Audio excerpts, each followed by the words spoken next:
Everyone, welcome to skill IQ। Skill IQ में आपका स्वागत है। तो हम कर रहे थे हमारे CGL के PYQs और इंग्लिश की हम लोग यहाँ पे बात कर रहे थे और कारवां हमारा लगातार बढ़ता जा रहा है और हमें कहाँ पे रुकना है, 36th जो हमारी शिफ्ट होगी ना वहाँ पे जाके रुकना है। ठीक है, तो हम पहुँच चुके हैं हमारे 23 सितंबर 2024 के PYQs पे। शिफ्ट नंबर फर्स्ट रहेगी ये हमारी। बिना किसी देरी के स्टार्ट कर लेते हैं इसको। ठीक है, चलो। तो यहाँ पे फर्स्ट क्वेश्चन आता है आपका, select the option that can be substituted add as one word substitution for the given group of words. Speaking disrespectfully about sacred और रिलीजियस थिंग्स। मतलब जो हमारी रिलीजियस थिंग्स होती हैं, जो हमारी पवित्र यानी कि धार्मिक जो चीज़ें होती हैं हमारी, उनके बारे में आप जो है अच्छे तरीके से जब बात नहीं करते, आप उन चीज़ों की क्या करते हो, उन चीज़ों की बुराई करते हो, निंदा करते हो, तो उस चीज़ को हम क्या बोलते हैं? ठीक है, उस चीज़ को हम बोलते हैं ब्लास्फेमी। ब्लास्फेमी जो है हम उस चीज़ को बोलते हैं। वैसे इसको एग्जैक्टली अगर कहोगे तो ईश्वर निंदा बोलते हैं, लेकिन इसमें केवल और केवल ईश्वर यानी कि भगवान ही इसमें नहीं होते। इस ब्लास्फेमी में आपके पवित्र जो आपके ग्रंथ या फिर रिलीजियस जो चीज़ें होती हैं हमारी, वो भी इसमें इंक्लूडेड रहती हैं। तो ऑप्शन नंबर ए जो है हमारा यहाँ पे सही आंसर होगा। उसके बाद हम बाकी के ऑप्शंस को भी देख लेते हैं। तो ऑप्शन नंबर 2 यहाँ पे ये है मैजेस्टिक्स। मैजेस्टिक जो है हमारा क्या होता है? मैस्टिक या मैजेस्टिक नहीं, माइस्टिक। माइस्टिक क्या होता है? इसका मतलब होता है आध्यात्मिक। आध्यात्मिक, ठीक है, आध्यात्मिकता से हमारा ये रिलेटेड रहता है। ठीक है, ओके, मैं एक बार पेन को थोड़ा सा हल्का कर लूँ। ओके, अभी ठीक है। ओके, तो मैस्टिक हमारा क्या हो गया? मैस्टिक हमारा हो गया आध्यात्मिकता से रिलेटेड। अच्छा, एथिस्ट। एथिस्ट हो गया जो नास्तिक होता है, ठीक है, जो भगवान में विश्वास नहीं करता। और थीस्ट हो गया, थीस्ट। थीस्ट जो आस्तिक होता है, जो भगवान में विश्वास करता है। ठीक है, ये चीज़ आप जो है बोल सकते हो। अच्छा, एक चीज़ और बता दूं मैं, जहाँ पे भी आपको THEO, थियो, जहाँ पे लिखा मिले it is related to God, जहाँ पे भी आपको थियो लिखा मिलेगा वो हमारा भगवान से रिलेटेड होगा। भगवान से कहीं ना कहीं उसका कुछ ना कुछ जो है आपको रिलेशन देखने को मिलता है। ठीक है, ओके। उसके बाद देखते हैं हम अपना आगे। नेक्स्ट जो हमारा क्वेश्चन है वो क्या कहता है? वो कहता है कि select the most appropriate option to substitute the underlined word segment in the given sentence। ठीक है, तो यहाँ पे है Sanat has just arrived in Mysore on transfer. He requests his friend Raghu to help him find an appropriate location। वो उसको appropriate location को ढूंढने के लिए जो है रिक्वेस्ट करता है, किससे? अपने फ्रेंड रघु से। ठीक है, तो यहाँ पे हमें ऑप्शंस दे रखे हैं, एन एलोकेशन रिकमेंडेशन, या अ रेंटेड अकोमोडेशन, या फिर प्रॉपर जंक्शन, ये तो कहीं से भी आसपास भी नहीं। सूटेबल एलिवेशन, ये भी आसपास नहीं जा रहा। एलोकेशन रिकमेंडेशन भी यहाँ पे सही नहीं होगा। तो ऑप्शन नंबर बी आपका यहाँ पे सही होगा, क्योंकि वो है ना किराए से संबंधित यहाँ पे बात कर रहा है ना, क्योंकि वो अभी यहाँ पे मैसूर में आया है, अभी वो यहाँ पे किसी को जानता नहीं है, तो इसलिए उसका यहाँ पे एक फ्रेंड है रघु। ये रघु उसको रेंटेड अकोमोडेशन के लिए क्या करेगा? हेल्प एक तरीके से आपकी इसकी जो है करता हुआ नज़र आएगा। ठीक है, उसके बाद नेक्स्ट क्वेश्चन आपका देखने को मिलेगा, क्या है? एक सेंटेंस दे रखा है, उसको 4 पार्ट्स में डिवाइड कर रखा है और उसको हमने ऐसा ऑप्शन ढूंढना है जिसमें आप जो है उसको ग्रामेटिकली एरर एक तरीके से उसके अंदर ढूंढ सकें। ठीक है, तो ये हमारा सेंटेंस है। ये सेंटेंस क्या है इसके बारे में देख लेते हैं। Two of the world's best forwards has played alongside David Beckham. देखो यहाँ पे लिख रखा है two of the world's best forwards, ये हमारा है पूरा का पूरा सब्जेक्ट। ये क्या है? हमारा पूरा का पूरा सब्जेक्ट है ये। ठीक है, और ये सब्जेक्ट क्या है, ये प्लूरल सब्जेक्ट है, तो यहाँ पे ये सिंगुलर वर्ब क्या कर रही है, तो इसकी जगह पे आपका क्या आएगा, हैव आएगा। तो इसमें हमें ठीक नहीं करना था, इसमें गलती ढूंढनी थी, तो ऑप्शन नंबर डी में हमारी यहाँ पे गलती आपको देखने को मिलेगी। ठीक है, ओके। उसके बाद आपको देखने को मिलता है नेक्स्ट क्वेश्चन, सिनोनियम बताना है किसका, एडिक्वेट का। ठीक है, एडिक्वेट का सिनोनियम हम लोगों ने बताना है। तो एडिक्वेट क्या होता है, पर्याप्त। ठीक है, पर्याप्त, सफिशिएंट आप इसको बोल सकते हो, सफिशिएंट। ठीक है, काफ़ी, यानी कि मेरे पास प्रचुर। ठीक है, मेरे पास पूरी चीज़ है, इसका क्या बताना है, सिनोनियम। इवैल्यूएट क्या होता है, इवैल्यूएट का मतलब होता है मूल्यांकन करना, मूल्यांकन करना, वर्ब के रूप में लिख रखा है ये। एडिक्वेट यहाँ पे आपका एडजेक्टिव के रूप में मैंने आपको मतलब बताए हैं। सफिशिएंट एडजेक्टिव रहेगा, सफिशिएंट का मतलब सेम ये रहेगा, तो इसलिए हमारा यहाँ पे आंसर, अरे भाई यहाँ पे सफिशिएंट ही तो लिखा है, आंसर हमें मिल गया। हिडन मतलब छुपा हुआ। रिकनसाइल का मतलब क्या होता है, रिकनसाइल का मतलब होता है किसी भी चीज़ के साथ सामंजस्य स्थापित करना, सामंजस्य। ठीक है, सामंजस्य, ओके, ठीक है जी। नेक्स्ट हमारा क्वेश्चन हमारा है स्क्रीन पे, सिनोनियम, अगेन हमें सिनोनियम बताना ब्रिटल का। ये हमारा एक एडजेक्टिव वर्ड है, इसका मतलब होता है भंगूर। ठीक है, ये तो एग्जैक्ट वर्ड हो गया, जिसको हम आसानी से तोड़ सकते हैं, जो चीज़ आसानी से टूट सकती है। तो फर्टिव, फर्टिव भी आपका एक एडजेक्टिव वर्ड होता है, इसका मतलब होता है गुप्त रूप से। क्या होता है, गुप्त रूप से। ठीक है, फ्रेजाइल, जो आसानी से चीज़ टूट सकती है, एडजेक्टिव वर्ड ही होता है। ब्रिटल का एग्जैक्ट जो है आपका सिनोनियम आपको देखने को मिलता है। फिकल, फिकल क्या होता है, फिकल का मतलब होता है अस्थिर, अस्थिर, जो चीज़ बिल्कुल जो चीज़ हिलती डुलती रहती है, हिलना डुलना आप इसको एक तरीके से बोल सकते हो। फैटल होता है खतरनाक, क्या होता है, फैटल खतरनाक होता है। ठीक है, घातक बोल सकते हो, ठीक है, डेंजरस बोल सकते हो। ठीक है, ओके, इस तरीके से आप बोल सकते हो। अगेन एक सिनोनियम फिर से पूछा गया है हमसे, ये क्या कह रहा है, इसका भी सिनोनियम पूछा गया है, ये है चीयरिश। ये भी आपका एक तरीके से एडजेक्टिव आपको देखने को मिलता है, इसका मतलब चीयर करना एक तरीके से, यानी कि प्यार प्रेम से रिलेटेड होगा, प्यार करना एक तरीके से आप बोल सकते हो। प्यार करना वो लव वाला प्यार, यहाँ पे इसकी बात नहीं है। ठीक है, क्योंकि ऑप्शंस देखोगे तब आपको समझ में आ जाएगा। नेगलेक्ट, जिसको नकार दिया गया हो, ठीक है, या जिसकी तरफ कोई ध्यान नहीं दिया गया हो। नर्चर, नर्चर का मतलब क्या होता है, नर्चर का मतलब होता है पालन पोषण, पालन पोषण। ठीक है, नर्चर होता है। ब्रीच, ब्रीच का मतलब क्या होता है, ब्रीच का मतलब होता है हमारा, हमने किसी चीज़ का क्या कर दिया है, उल्लंघन कर दिया है, मानने से इनकार कर दिया है। क्या कर दिया है, मानने से किसी चीज़ को इनकार कर दिया है। ठीक है, एफ्लिक्ट, एफ्लिक्ट क्या होता है, एफ्लिक्ट का मतलब होता है भैया किसी को कष्ट देना। क्या करना, किसी को कष्ट देना, किसी को परेशान करना, किसी को क्या करना, परेशान करना भी आप जो है यहाँ पे बोल सकते हो। ठीक है, अच्छा, उस हिसाब से अब मैं ये लव वाला क्यों नहीं है, ये खुल के क्यों बोल रहा था आपके सामने, मैं इसलिए बोल रहा था कि यहाँ पे आपका नर्चर एक ऐसा वर्ड है जो इसके आसपास जा रहा है। देखो, नेग्लेक्ट करने का यहाँ पे कोई मतलब नहीं बनता चीयरिश के साथ। ठीक है, ब्रीच का भी कोई मतलब नहीं बनता, एफ्लिक्ट का भी कोई मतलब नहीं बनता, लेकिन नर्चर का यहाँ पे मतलब बनता है। प्यार प्रेम, मतलब कौन सा प्यार प्रेम, देखो फॉर एग्जाम्पल किसी के पेरेंट्स की डेथ हो जाती है। ठीक है, किसी के पेरेंट्स की डेथ हो गई, उसकी मासी ने उसको पाल दिया। ठीक है, तो उसको क्या किया, उसकी मासी ने चेरिश किया, नर्चर किया उसका। ठीक है, तो उस हिसाब से यहाँ पे बात चल रही है। नेक्स्ट हमारा क्वेश्चन आता है 7th, बड़ा अच्छा क्वेश्चन है, पैरा जंबल का आपको क्वेश्चन यहाँ पे देखने को मिल रहा है। ठीक है, देखो सेंटेंस के अलग अलग पार्ट्स में जंबल ऑर्डर में सेंटेंस आपके सामने है, सेंटेंस दे रखे हैं आपके, ये 5 सेंटेंस है आई थिंक, यस 3 और 2 5।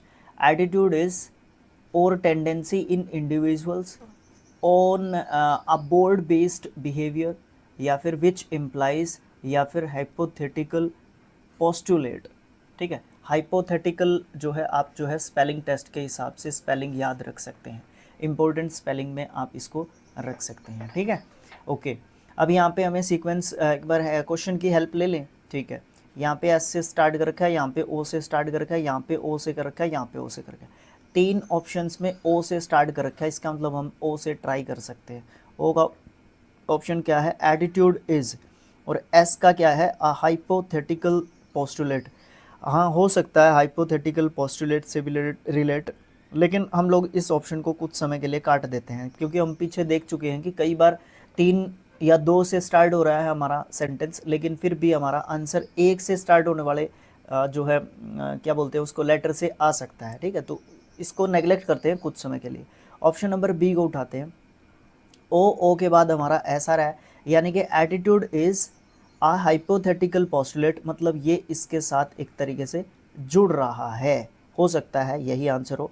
आर उसके बाद विच इम्प्लाइज, अच्छा पोस्टुलेट विच इम्प्लाइज, फिर क्या हो रहा है, अ बोर्ड बेस्ड बिहेवियर और टेंडेंसी इन इंडिविजुअल्स, यही सही आंसर है, यही सही आंसर है। इसको देख सकते हो ट्राई करके। ओ के बाद पी को जोड़ रहा है ये, एटीट्यूड इज और टेंडेंसी, ये तो वैसे भी नहीं जुड़ रहा।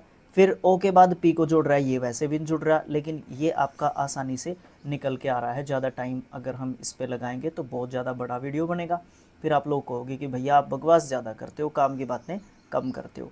नेक्स्ट क्वेश्चन में एंटोनियम पूछा है मटेरियल का। मटेरियल होता है आपका पदार्थ। क्या होता है मटेरियल, पदार्थ या फिर मैटर, एक तरीके से समझ सकते हो इसको कुछ समय के लिए। चीप, चीप का मतलब क्या होता है भैया, चीप का मतलब होता है सस्ता। क्या होता है चीप का मतलब, सस्ता होता है चीप का मतलब, ठीक है। अच्छा कंक्रीट, कंक्रीट का मतलब क्या होता है, कंक्रीट आप समझते होंगे, कंक्रीट मतलब जो चीज़ मूर्त अवस्था में हमारे पास होती है, जो चीज़ फिजिकल फॉर्म में हमारे पास होती है, यानी कि जिस चीज़ को हम छू सकते हैं, देख सकते हैं और महसूस तो कर ही सकते हैं, ठीक है, वो चीज़ हमारी कंक्रीट होती है, ठीक है। कंक्रीट की दीवार होती है जैसे। एब्स्ट्रैक्ट, एब्स्ट्रैक्ट नाउन के बारे में आपने सुना होगा, बोलोगे सुना क्या है सर, हमने एब्स्ट्रैक्ट नाउन के बारे में पढ़ा है। तो एब्स्ट्रैक्ट मतलब जिस चीज़ को हम सिर्फ महसूस कर सकते हैं, क्या कर सकते हैं, जिस चीज़ को हम सिर्फ महसूस कर सकते हैं। यहाँ पे मटेरियल पदार्थ के फॉर्म में आ रही है, यहाँ पे एब्स्ट्रैक्ट टेम्परेरी, टेम्परेरी का मतलब, टेम्परेरी का यहाँ पे कोई मतलब लेना देना बन नहीं रहा, जो कि मतलब कुछ समय के कुछ पार्ट को जो है बताती है, यानी कि अल्पकाल की बात करती है यहाँ पे, ठीक है, कुछ समय के पार्ट की। तो ये तो आंसर वैसे ही नहीं है। अब इसको जोड़ना है, ठीक है, जैसे ऊपर वो ऑप्शन आया था ना कि उसको किस तरीके से हमने जोड़ा था, तो मटेरियल को हमने एब्स्ट्रैक्ट के साथ जोड़ना है, ये इसका एंटोनियम बनेगा। सर किस तरीके से, देखो एब्स्ट्रैक्ट जो हमारी चीज़ें होती हैं नाउन में ही जोड़ लो। एब्स्ट्रैक्ट नाउन हम उसको बोलते हैं जिस चीज़ को सिर्फ हम महसूस कर सकते हैं, लेकिन मटेरियल वो चीज़ होती है, वो चीज़ें होती हैं मटेरियल, यानी कि पदार्थ वो चीज़ें होते हैं जो क्या कर सकते हैं, जिनको हम छू सकते हैं, महसूस कर सकते हैं, देख सकते हैं, इनको हम सिर्फ और सिर्फ महसूस कर सकते हैं। तो इस हिसाब से ये आपका क्या होगा, एंटोनियम होगा। नेक्स्ट क्वेश्चन आता है, सेलेक्ट करना है होमोनियम्स को। भाई क्वेश्चन बहुत कम दिया गया है, ये आपके सीजीएल एसएससी सीजीएल आपके 2024 के एडिशन में पहला ये शिफ्ट है जिसमें आपका होमोनियम आपको देखने को मिला है। पीछे मुझे कुछ याद नहीं आ रहा, दे रखा होगा तो हो सकती है मुझसे भूल होगी, अगर दे भी रखा होगा तो सेकंड होगा ये आपका, ठीक है। तो होमोनियम्स आपके देखने को नहीं मिलते हैं। अच्छा जो भी अल्टरनेटिव हो फिल करने हैं हमें अपने ब्लैंक्स के अंदर, यहाँ पे ब्लैंक है, यहाँ पे ब्लैंक है। ये दे दिया, the rowing instructor commanded to dash and in a dash.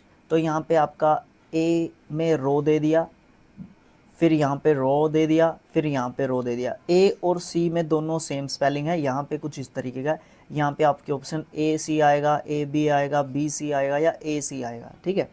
तो यहाँ पे समझने की चीज़ क्या है, यहाँ पे हमारे लिए समझने की एक चीज़ इम्पोर्टेंट ये है, देखो सबसे पहली बात तो ये एक रो है, यहाँ पे एक रो है, अगर मैं यहाँ पे एक रो फिट कर दूँ तो इस रो का मतलब क्या रहेगा, इस रो का मतलब होगा यहाँ पे रोइंग इंस्ट्रक्टर ने कमांड दी है ना उनको कि क्या करें, वो रोइंग करें और फिर क्या कर दें उसके बाद बिना रुकावट के रोइंग करें, है ना। तो मतलब चलें, आगे चलें, रुकने का जो है उनको आदेश नहीं है, ठीक है, उनको चलने का आदेश एक तरीके से दिया है, तो ये तो ऑप्शन कहीं से भी नहीं हो सकता, तो ए और सी यहाँ पे रखा।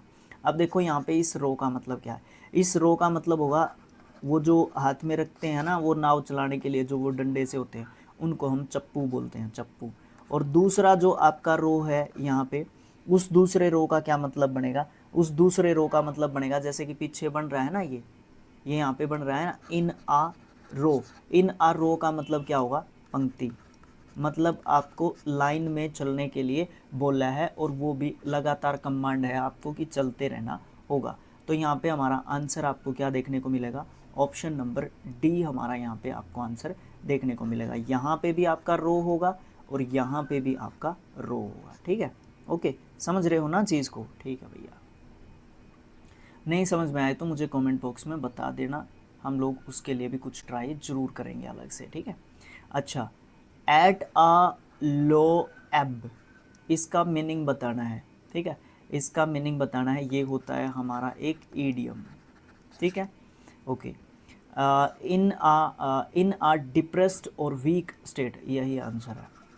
एट अ लो एब का मतलब क्या होता है, एक्सप्लेनेशन मैं इसकी आपको ब्लैक बुक की सीरीज़ करवा चुका हूँ, वहाँ पे 80+ आपके वीडियो पड़े हैं, वहाँ से उठा के देख लो, सारे के सारे PYQs हैं उसमें, ठीक है, वो सारी की सारी पूरी प्ले लिस्ट देख डालो, मेरे हिसाब से एक भी आपका गलत नहीं होगा, ठीक है। तो एट अ लो एब का मतलब होता है डिप्रेस्ड या फिर वीक स्टेट में होना, एक तरीके से उसको हम एट अ लो एब बोलते हैं। अच्छा, एरर बतानी है इस सेंटेंस में, आवर सेल्स, भाई यहीं पे गलती है, ठीक है, ऑप्शन नंबर सी में गलती है, should not boast of one's knowledge. देखो भाई, हम लोग क्यों कह पाए कि यहाँ पे गलती है, देखो हमारे होते हैं प्रोनाउन, ठीक है, हमारे क्या होते हैं प्रोनाउन, प्रोनाउन में हमारे आते हैं पर्सनल प्रोनाउन, ठीक है, और फिर उन पर्सनल प्रोनाउन से एक और अलग प्रोनाउन होता है रिफ्लेक्सिव प्रोनाउन, ठीक है। रिफ्लेक्सिव प्रोनाउन हमारे बने हुए होते हैं, या तो उनके पीछे सेल्फ लगा होता है या फिर उनके पीछे सेल्फ्स लगा हुआ होता है, ठीक है। सेल्फ्स प्लूरल प्रोनाउन के पीछे होता है और सेल्फ होता है सिंगुलर प्रोनाउन के पीछे, ठीक है। ओके, ठीक है, समझ रहे हो ना ये चीज़, ओके भैया।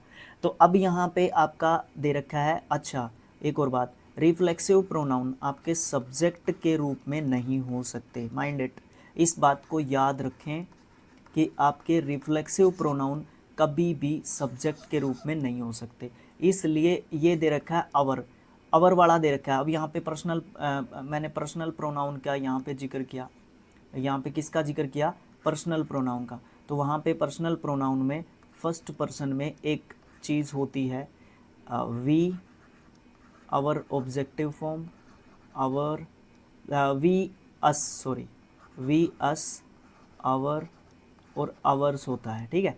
ये आपका सब्जेक्टिव फॉर्म, ये आपका ऑब्जेक्टिव फॉर्म, ये सब्जेक्ट की जगह पे नहीं हो सकता, ये ऑब्जेक्ट की जगह पे नहीं हो सकता, ये दोनों जगह पे हो सकते हैं, डिफरेंट डिफरेंट चीज़ें होती हैं। अच्छा, ये पोजेसिव फॉर्म होते हैं दोनों के दोनों, एक होता है पोजेसिव एडजेक्टिव, एक होता है पोजेसिव प्रोनाउन। भैया एक बात याद रखना, जो हमारा पोजेसिव प्रोनाउन होता है ये वाला अवर्स वाला, ठीक है, इसको हम अकेले यूज़ कर सकते हैं, लेकिन पोजेसिव एडजेक्टिव को अकेले यूज़ नहीं कर सकते, ठीक है। इसके साथ यानी कि जो अवर होगा ना हमारा, अवर जो होगा उसके साथ कोई ना कोई आपको नाउन लिखना पड़ेगा, अब तब उसको यूज़ कर सकते हो, ठीक है।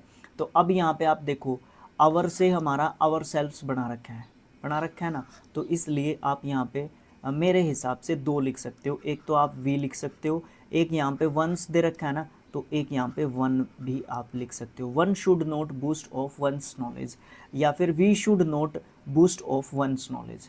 यहाँ पे वंस मतलब किसी के ज्ञान की बूस्ट हमें नहीं करनी चाहिए, हमें वी अगर लिख रहे हो तो, या फिर किसी को अपने ज्ञान की बूस्ट नहीं करनी चाहिए, मेरे हिसाब से यहाँ पे वी ज़्यादा अप्रोप्रिएट है, लेकिन वन कुछ सिचुएशन ऐसी हो सकती हैं जहाँ पे आप वन लिख सकते हो, वन मैं इस वन के हिसाब से यहाँ पे बोल रहा हूँ, ठीक है। बाकी आप अपने विचार अपने कमेंट बॉक्स में डाल सकते हो, ठीक है। क्वेश्चन बड़ा अच्छा था, बड़ा प्यारा क्वेश्चन था, थोड़ा सा फैक्चुअल क्वेश्चन था, इसलिए थोड़ा सा उसके ऊपर हमने टाइम लिया। अच्छा भाई, नेक्स्ट हमारा क्वेश्चन आ रहा है, नेक्स्ट क्वेश्चन क्या आ रहा है भैया, नेक्स्ट क्वेश्चन आ रहा है, अंडरलाइन सेगमेंट दे रखा है, उसमें से मोस्ट अप्रोप्रिएट सब्स्टिट्यूशन करना है, जो भी हमारा ऑप्शन मोस्ट अप्रोप्रिएट इसके लिए रहेगा। क्या हमारे ऑप्शंस भी यहाँ पे आ सकते हैं? बिल्कुल आ सकते हैं, अगर हम अच्छे तरीके से देखें इसको तो। कोई नहीं, मैं एडजस्ट कर लेता हूँ जब तक। भाई माउस का प्रॉब्लम आ जाता है। ज़्यादा नीचे गया भाई, नहीं ये तो और भी ज़्यादा लेके जा रहा है। कोई नहीं, चलो ऐसे ही देख लो। देखो यहाँ पे क्या है क्वेश्चन हमारा, क्या है क्वेश्चन हमारा है भैया, क्वेश्चन हमारा है this book giving us much information about our freedom fighters we lost their lives while serving our motherland. देखो दिस बुक, ये हमारा है भैया सब्जेक्ट। क्या है ये हमारा है सब्जेक्ट। अब यहाँ पे गिविंग किस हिसाब से दे दिया। अब देखो वर्ब के साथ फर्स्ट फॉर्म के साथ आईएनजी आपका किस सूरत में आ सकता है, या तो वाज वर होना चाहिए उसके साथ, या फिर इज़ एम आर होना चाहिए उसके साथ, और या फिर आपका क्या होना चाहिए, विल शैल एक मैं भूल गया यार, पास्ट यानी कि मैं भूल गया इसको, ठीक है। ये हमारा फ्यूचर कॉन्टीन्यूअस टेंस होना चाहिए, या फिर ठीक है, ये सिचुएशन हो सकती है, या फिर आपका वो जिरंड होना चाहिए, ठीक है, या फिर वो आपका क्या होना चाहिए, पार्टिसिपल होना चाहिए। यहाँ पे सब्जेक्ट ऑलरेडी दे रखा है, तो ये वर्ब यहाँ पे गलत दे रखी है। ये यहाँ पे क्या आना चाहिए, ये यहाँ पे हमारा आएगा वर्ब की फर्स्ट फॉर्म के साथ, वर्ब की फर्स्ट फॉर्म के साथ ईएस, ठीक है, क्योंकि दिस बुक गोज़ क्या, गो नहीं है वर्ब हमारी गिव है भैया, गिव है वर्ब, ठीक है, तो गिव के साथ एस लग जाएगा, गिव्स आ जाएगा, ठीक है, तो गिव्स आ जाना चाहिए यहाँ पे। देखो gives us many information, gives us दे दिया, ये यही आ जाएगा, ठीक है, तो ए ऑप्शन ही हमारा यहाँ पे आंसर आ जाएगा। अच्छा, gives us much information, gives us many information, much information, भैया ये तो देख ले, मैनी दे रखा है कि मच, गलत गलत गलत गलत गलत, ये आएगा डी वाला ऑप्शन, मच दे रखा है यहाँ पे, मैनी इन्फॉर्मेशन नहीं। अब देखो मच और मैनी ये हमारे एडजेक्टिव्स होते हैं, बात तो चली गई। मैनी जो है नंबर बताता है, लेकिन मच आपकी क्वालिटी को बताता है। अब जो बुक की बात कर रहे हैं तो आप मच लिखोगे ना, मैनी नहीं लिख सकते, तो इसलिए आपका ऑप्शन नंबर ए नहीं होगा, डी जो है आपका सही आंसर होगा। भाई क्या हो रहा है, मैं फ्यूचर कॉन्टीन्यूअस टेंस का जो है भूल गया। कोई बात नहीं, आप लोग मुझे कमेंट बॉक्स में लिख के बताओ, ठीक है। अच्छा, नेक्स्ट क्वेश्चन आया of and on. Of and on का जो है आपको इडियम का बताना है, मतलब नाउ एंड देन, ठीक है, बोल सकते हो टाइम टू टाइम, ठीक है, टाइम टू टाइम यानी कि समय समय पर, ठीक है। ओके, नेक्स्ट क्वेश्चन पे चलते हैं। ये हमारा क्वेश्चन दे रखा है, जम्बल्ड सेंटेंसेस दे रखे हैं 4, उनको हमने लॉजिकल करेक्ट लॉजिकल सीक्वेंस में लेके आना है। देयर आर रिस्पॉन्सिबल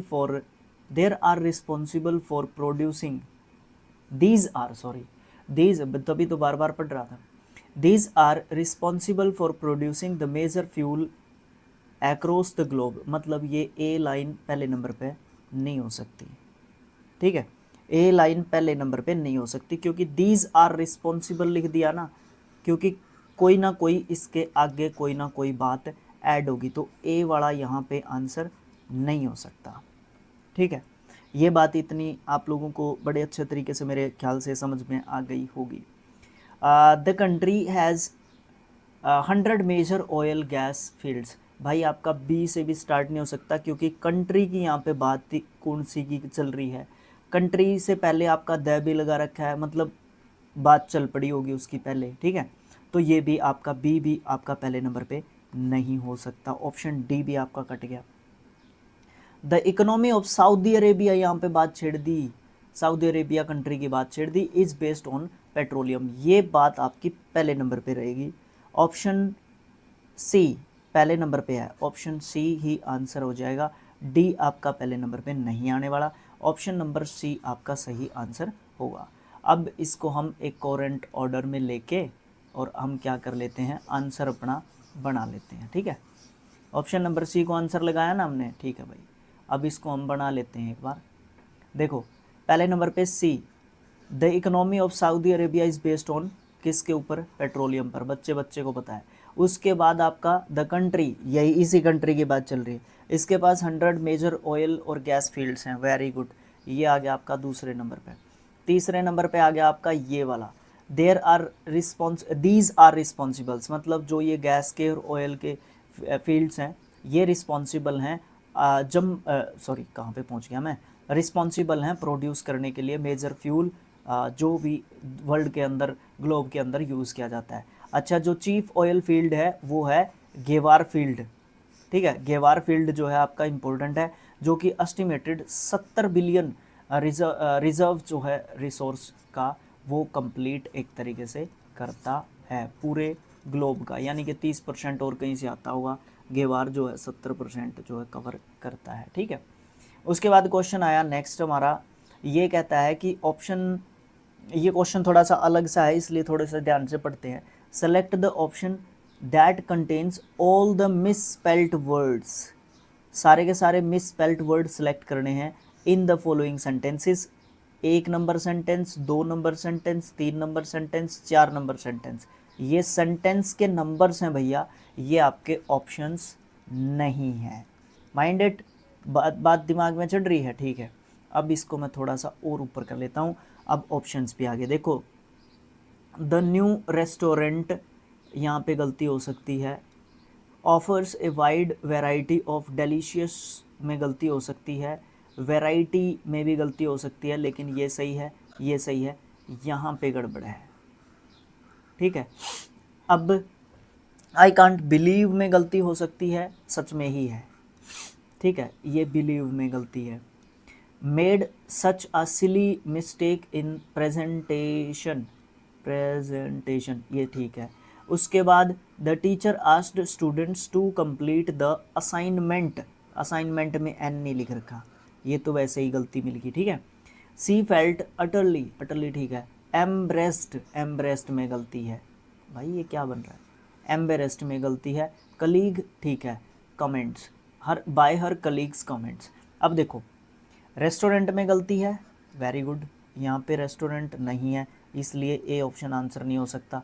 यहाँ पे रेस्टोरेंट है, यहाँ पे सिली दे रखा है, ये आंसर नहीं है इसलिए ये नहीं हो सकता। डेलीशियस है, सिली दे रखा है, ये भी आंसर नहीं हो सकता। आंसर है अपना डी। ठीक है, अब यहाँ पे एक चीज़ देखो, डी हमारा सही आंसर है। रेस्टोरेंट की स्पेलिंग ठीक करो, बिलीव की स्पेलिंग ठीक करो, असाइनमेंट की ठीक करो और एम्बेरेस्ड की ठीक करो। देखो यहाँ पे रेस्टोरेंट की स्पेलिंग में क्या गलती है, सबसे पहले हमें ये ढूंढना पड़ेगा कि हमारी रेस्टोरेंट की स्पेलिंग में क्या गलती है। ठीक है, RESTAUR ये गलती है। ठीक है, उसके बाद बिलीव, बिलीव की स्पेलिंग में क्या गलती है, BEL, आई और ई का जो है जगह एक तरीके से आपको ठीक दिखने को मिल रहा है, यहाँ पे ई आएगा। ठीक है, यहाँ पे आपका ई आपको देखने को मिलेगा। उसके बाद असाइनमेंट में एन जो है आपका यहाँ पे देखने को मिलता है। एम्बेरसमेंट, एम्बेरसमेंट में डबल आर आपको यहाँ पे देखने को मिलता है। ठीक है, तो आप जो है क्या करोगे, आप जो है ना इन स्पेलिंग्स को ठीक जो है इस तरीके से कर सकते हो। उसके बाद फिल इन द ब्लैंक्स है क्वेश्चन नंबर 16 में। My mother said that every relationship must have some amount of, किसकी जो है अमाउंट होनी चाहिए प्रत्येक रिलेशनशिप में, फ्लेक्सिबिलिटी की। ठीक है, लचीलापन जो है आपका प्रत्येक रिलेशनशिप में इम्पोर्टेंट जो है होता है। उसके बाद आपको देखने को मिलता है वन वर्ड सब्स्टिट्यूशन नहीं है, सब्स्टिट्यूट करना है अंडरलाइन सेगमेंट को जो भी सेंटेंस के अंदर दे रखा है। द फूड इंटॉलरेंस इंडस्ट्री, जो फूड इंटॉलरेंस जो इंडस्ट्री है उसने ग्रो कर लिया है ड्रामेटिकली, बहुत तेज़ी से प्रीवियस डिकेड, पिछले 10 सालों में, chiefly because of A boost, बहुत ज़्यादा क्योंकि बूस्ट हो गया, मुख्य रूप से किस तरीके के बूस्ट में, in colic and Crohn's disease cases as well as increasing awareness among health conscious clients। तो यहाँ पे आपका जो है क्वेश्चन ये जो है पूरे अच्छे तरीके से आप समझ गए होंगे इस क्वेश्चन को, या इस जो है पूरे के पूरे सेगमेंट को जब तक हम समझ पाएंगे इस चीज़ को, फिर हमने ऑप्शंस के साथ जो है क्या करना है, ऑप्शंस के साथ जो है हमने इसको रिप्लेस एक तरीके से करना है। ठीक है, देखो ऑप्शंस के साथ अगर उठाना चाहो, कंटेक्चुअली बिकॉज ऑफ स्पार्क, ना ना ना ना, pretty much entirely because of boil drone, नहीं नहीं नहीं, कैजुअली ड्यू टू ग्रोथ, नहीं, ये आ गया आपका ऑनिंग प्राइमरीली टू राइज। ठीक है, अब थोड़ा सा इसके बारे में ना भैया क्या हो रहा है आज, इसके बारे में ना थोड़ी सी बातें कर लेते हैं। ठीक है, देखो ऑनिंग टू, यहाँ पे एक चीज़ लिख रखी है ऑनिंग टू। ठीक है, प्राइमरीली को एडवर्ब है, बीच में जा रहा है हमारे, इसके बारे में बाद में बात करेंगे, राइज के बारे में बात करेंगे। देखो ऑनिंग टू का मतलब क्या आ रहा है यहाँ पे, ऑनिंग टू का मतलब होगा किसी चीज़ का कारण, किसी चीज़ का कारण। ठीक है, अच्छा फिर प्राइमरीली की बात करोगे, प्राइमरीली जो है क्या कह रहा है, किसी भी चीज़ की संख्या में वृद्धि के बारे में बात कर रहा है, किसी भी चीज़ की संख्या में वृद्धि की एक तरीके से बात कर रहा है, बढ़ोतरी की बात कर रहा है। अब यहाँ पे बढ़ोतरी आपको देखने को मिल रही है। ठीक है, किस में, फूड इंटॉलरेंस इंडस्ट्री में। ठीक है, और वो भी कैसी, ड्रामेटिकली। अच्छा, उसके बाद राइज, आपको बढ़ोतरी, प्राइमरीली राइज मतलब आपकी जो है बहुत अच्छे तरीके से बढ़ोतरी हो रही है, और किस में बढ़ोतरी हो रही है, संख्या में, ये चीज़ हम लोग देख चुके हैं। ठीक है, प्रमुख रूप से जो बढ़ रही है चीज़, इसके आगे आप प्रमुख लगा लो, प्रमुख मतलब प्राइमरीली जो है आपका प्रमुख हो जाएगा, राइज मतलब संख्या में वृद्धि, और उस कारण को डिफाइन कर रही है कौन सी चीज़, ये जो है आपकी चीज़। ठीक है, तो ये तो इसका सब्सटीट्यूशन ही हो गया ना, chiefly because of A boost का। ठीक है, तो ये चीज़ आपको यहाँ पे देखने को मिल रही है। ठीक है, अच्छा पिछले कुछ डिकेड में जो आपका फूड इंटॉलरेंस इंडस्ट्री है उसमें ड्रामेटिकली मतलब नाटकीय रूप से एक तरीके से बढ़ोतरी आपको देखने को मिल रही है, जिसका कारण क्या है, कोलिक और कौन जो डिजीज़ केसेस है ना, वो जो है इसका एक तरीके से कारण आपको देखने को मिल रहे हैं। ठीक है, और इस तरीके के जो मामले हैं, इन केसेस के जो मामले हैं, उनके साथ साथ as well as increasing awareness, जिस साथ में ही अवेयरनेस भी एक तरीके से आपको बढ़ती हुई नज़र आ रही है, किसके बीच में, जो हेल्थ कॉन्शियस जो क्लाइंट्स हैं उनके बीच में, आपको हेल्थ कॉन्शियस जो क्लाइंट्स हैं उनके बीच में आपको सामंजस्य भी आपको देखने को मिल रहा है। ठीक है, ओके भैया, नेक्स्ट जो हमारा क्वेश्चन आ रहा है वो क्या आ रहा है, पैसिव वॉइस का क्वेश्चन आ रहा है, इसको हम करने वाले हैं, the teenager delivered the speech. बड़ा आसान क्वेश्चन है, वर्ब का सेकंड फॉर्म दे रखा है, ये आपका पास्ट इंडेफिनेट टेंस दे दिया, इसमें वर्ब की सेकंड फॉर्म आती है, इसको आप किस में चेंज करते हो, वॉज वर प्लस के वर्ब की थर्ड फॉर्म में चेंज करते हो। देख लो सब्जेक्ट क्या आ गया, द स्पीच आ गया, the speech the speech the speech the speech, was ये गलत हो गया, इज़ ये गलत हो गया, वॉज ये सही है, ये सही है। उसके बाद आपका फॉर्म क्या दे रखा है, डिलीवर्ड, यहाँ पे डिलीवर्ड दे रखा है, यहाँ पे नहीं दे रखा है, यहाँ पे वॉज बीइंग डिलीवर्ड दे रखा है। ठीक है, तो ऑप्शन नंबर सी आपका यहाँ पे आपको सही आंसर देखने को मिलेगा। ठीक है, नहीं टाइम लगाते आगे चलते हैं। उसके बाद आपका पैसिव वॉइस फिर दे रखा है, I have booked an apartment in the new residential colony. देखो एन अपार्टमेंट आपका सब्जेक्ट जा रहा है, सब में यही जा रहा है सब्जेक्ट, इसमें भी है, इसमें भी है, इसमें भी है, इसमें भी है। समझो पहले तो बुक्ड, हैव बुक्ड ले रखा है ना, हैज़, हैव प्लस के वर्ब की थर्ड फॉर्म, इसके बीच में आप क्या लगा देते हो, बीन लगा देते हो। ठीक है, इसके बीच में आप क्या लगा देते हो, बीन लगा देते हो। लेकिन अपार्टमेंट जो है आपका क्या है, सिंगुलर सब्जेक्ट है, तो हैव नहीं हो सकता, हैड तो होना ही नहीं है। अच्छा यहाँ पे इज़ लगा दिया, तो आंसर नंबर आपका डी आ गया। यहाँ पे हैज़ बीन बुक्ड किसके द्वारा, बाय, ये मी कहाँ से आया, ये आई का ऑब्जेक्टिव फॉर्म है, पर्सनल प्रोनाउन की बात की थी ना, तो वो यही चीज़ है। ठीक है, आई का मी जो है ऑब्जेक्टिव फॉर्म, यहाँ पे ये ऑब्जेक्ट है, यहाँ पे ये आपका सब्जेक्ट है, तो बोला था ना सब्जेक्टिव जो प्रोनाउन होंगे वो ऑब्जेक्ट की जगह पे यूज़ नहीं हो सकते, ऑब्जेक्टिव जो प्रोनाउन होंगे वो सब्जेक्ट की जगह पे यूज़ नहीं हो सकते। Right, in the new residential colony. Next जो हमारा क्वेश्चन देखने को मिलेगा, हमें सेनोनियम बताना है किसका, इमेंस का, the city has immense coal pyres. देखो इमेंस का मतलब आपका ह्यूज आपको देखने को मिलेगा। ह्यूज, ह्यूज मतलब वास्ट आपका एक तरीके से आपको देखने को मिल जाएगा। डिमिनेटिव, डिमिनेटिव का मतलब क्या होता है? डिमिनेटिव का मतलब होता है भैया छोटा। क्या होता है? छोटा। सेट मतलब कोई भी चीज़ सेट है। ट्रिफलिंग का मतलब क्या होता है? ट्रिफलिंग का मतलब होता है भाई साहब, इसका भी मतलब कहीं ना कहीं डिमिनेटिव आप लगा सकते हो, शून्य लगा सकते हो, नगण्य लगा सकते हो, नगण्य, ठीक है। जिसका एक और होता है ट्राइवल, ट्राइवियल, ट्राइवियल, ठीक है, शून्य नगण्य, ये वर्ड भी देख सकते हो। नेक्स्ट आया हमारा क्लोज टेस्ट, जो कि 21 से 25 तक आपका होगा। देखो भाई, समझते हुए चलना, और चलते हैं हम इस सेगमेंट को भी कंप्लीट करते हुए, ठीक है। ओके भैया, देखते हैं। देखो यहाँ पे culture is dash understanding and protecting like the cultivation of A garden, note the destruction of eradication of its root, creation to create, create creating, मतलब यहाँ पे आना क्रिएट से ही रिलेटेड है। कल्चर इज, अब इसको आपको यहाँ पे क्या देना पड़ेगा? यहाँ पे आपका इज दे रखा है, इज, एम आर, क्या हो रहा है, आर प्लस के वर्ब की फर्स्ट फॉर्म के साथ I N G. Very good. Creating आप जो है यहाँ पे डाल के एक तरफ हो जाओ ना। Understanding the roots and seeds, taking much care and providing instructed nourishment dash improvement, sorry important। उसके बाद आपका देखने को मिला फॉर गुड गार्डनिंग। यहाँ पे आपको इज, वर, वॉज और आर आपको देखने को मिल रहा है। तो यहाँ पे बात किस चीज़ की चल रही है? Understanding the roots and seeds, taking much care and, यहाँ पे एंड, यहाँ पे एंड, दो एंड हो गए, तीन बातें होगी फिर तो, है ना। तो इसलिए यहाँ पे सिंगुलर का काम नहीं हो सकता। फिर यहाँ पे क्या बात हो रही है?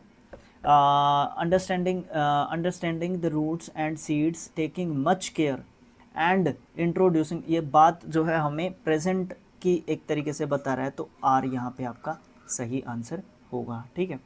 नेगलेक्ट करना आना चाहिए हमें क्वेश्चंस को, ऑप्शंस को, क्वेश्चंस को नहीं नेगलेक्ट करना, नहीं तो मार्क्स कट जाएंगे। Culture also is similar, understanding its acquaintance, very good, dash literature and arts, art and careful protection are required। तो यहाँ पे in, to, with और for, भैया acquaintance है ना आपका, acquaintance के साथ फिक्स preposition होता है, क्या होता है? with, ठीक है। तो यहाँ पे आपका with आ गया, ये आपका फिक्स preposition में आता है, ठीक है। फिक्स प्रेपोजिशन आपको मैं ब्लैक बुक से करवा दूंगा, ठीक है। ये आपका स्किल IQ पे ही डाल दूंगा मैं, ये प्लेलिस्ट बना के 1000 के आसपास वहाँ पे आपके 2024 के एडिशन में दे रखे हैं, वो मैं सारी ब्लैक बुक से आपको करवा दूंगा। उसके बाद culture is the way of life of a particular society in which a group of people live together in one place। Very good. यहाँ पे थोड़ा समझने की बात भी है। कल्चर जो है एक ऐसा रास्ता है जीवन का जो कि पर्टिकुलरली हमारी सोसाइटी में एक ऐसे ग्रुप ऑफ पीपल को एक साथ लेके आता है, एक प्लेस पे लेके आता है। कौन लेके आता है? कल्चर ये रोल प्ले करता है हमारी ज़िंदगी में। उसके बाद आपको देखने को मिलेगा the societies culture is visible in its literature, art, social systems, language and religion. Very good. ये भी बात सही कही जा रही है यहाँ पे। जो सोसाइटी का कल्चर है वो विजिबल होता है उसके लिटरेचर में, आर्ट में, सोशल सिस्टम में, लैंग्वेज में, रिलीजन में। तो वो कल्चर ही तो दिखता है किसी भी सोसाइटी में वो, ठीक है। उसके बाद it is a combination of traditions, customs, institutions, food habits, manners, morals, thoughts, tastes, view and believes. Very good. Most important line लिखी हुई है ये तीनों के तीनों, है ना। अगर हम पढ़ रहे हैं या थोड़ी सी हम चीज़ें अगर कल्चर के बारे में अच्छी तरीके से डिफ़ाइन करना हो, रिटन फॉर्म में अगर हमें कहीं पे कुछ करना पड़ जाए तो इन लाइनों को हम लोग कॉपी कर सकते हैं। Usually families dash culture to the younger generations. Families क्या करती हैं? यूजुअली ने बताया कि प्रेजेंट इंडेफिनेट यहाँ पे आना चाहिए, ठीक है। और फैमिलीज़ आपका प्लूरल आपका यहाँ पे फॉर्म आ गया, तो यहाँ पे आपका ट्रांसमिट एक तरीके से आंसर बनता है। ट्रांसमिटिंग यहाँ पे हो नहीं सकता। भैया भैया भैया भैया भैया अपना लैपटॉप बंद ना हो जाए। तो क्या हो गया यहाँ पे आपका भैया ये चीज़ें आती हैं यार बीच में, क्या करूँ मैं।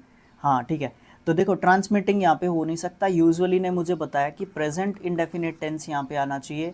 ट्रांसमिटेड पास्ट फॉर्म हो गया। ट्रांसमिट यहाँ पे आपका फैमिलीज़, यहाँ पे आपका प्लूरल सब्जेक्ट है, तो भैया ट्रांसमिट आपका यहाँ पे वर्ब का फर्स्ट फॉर्म यहाँ पे रहेगा।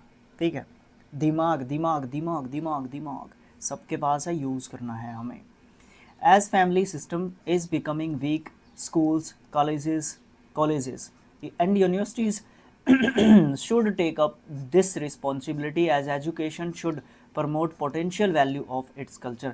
भाई ये चौथी लाइन है, आप जो ऐड कर सकते हो अपने दिमाग में, कहीं पे आपको स्पीच वगैरह देनी है, कल्चर के बारे में आपको बताना है। ठीक है, the role of universities dash only to issue completed certificates course. सही बात है, ये सिर्फ और सिर्फ यूनिवर्सिटीज़ तो सर्टिफिकेट देने के लिए है क्या?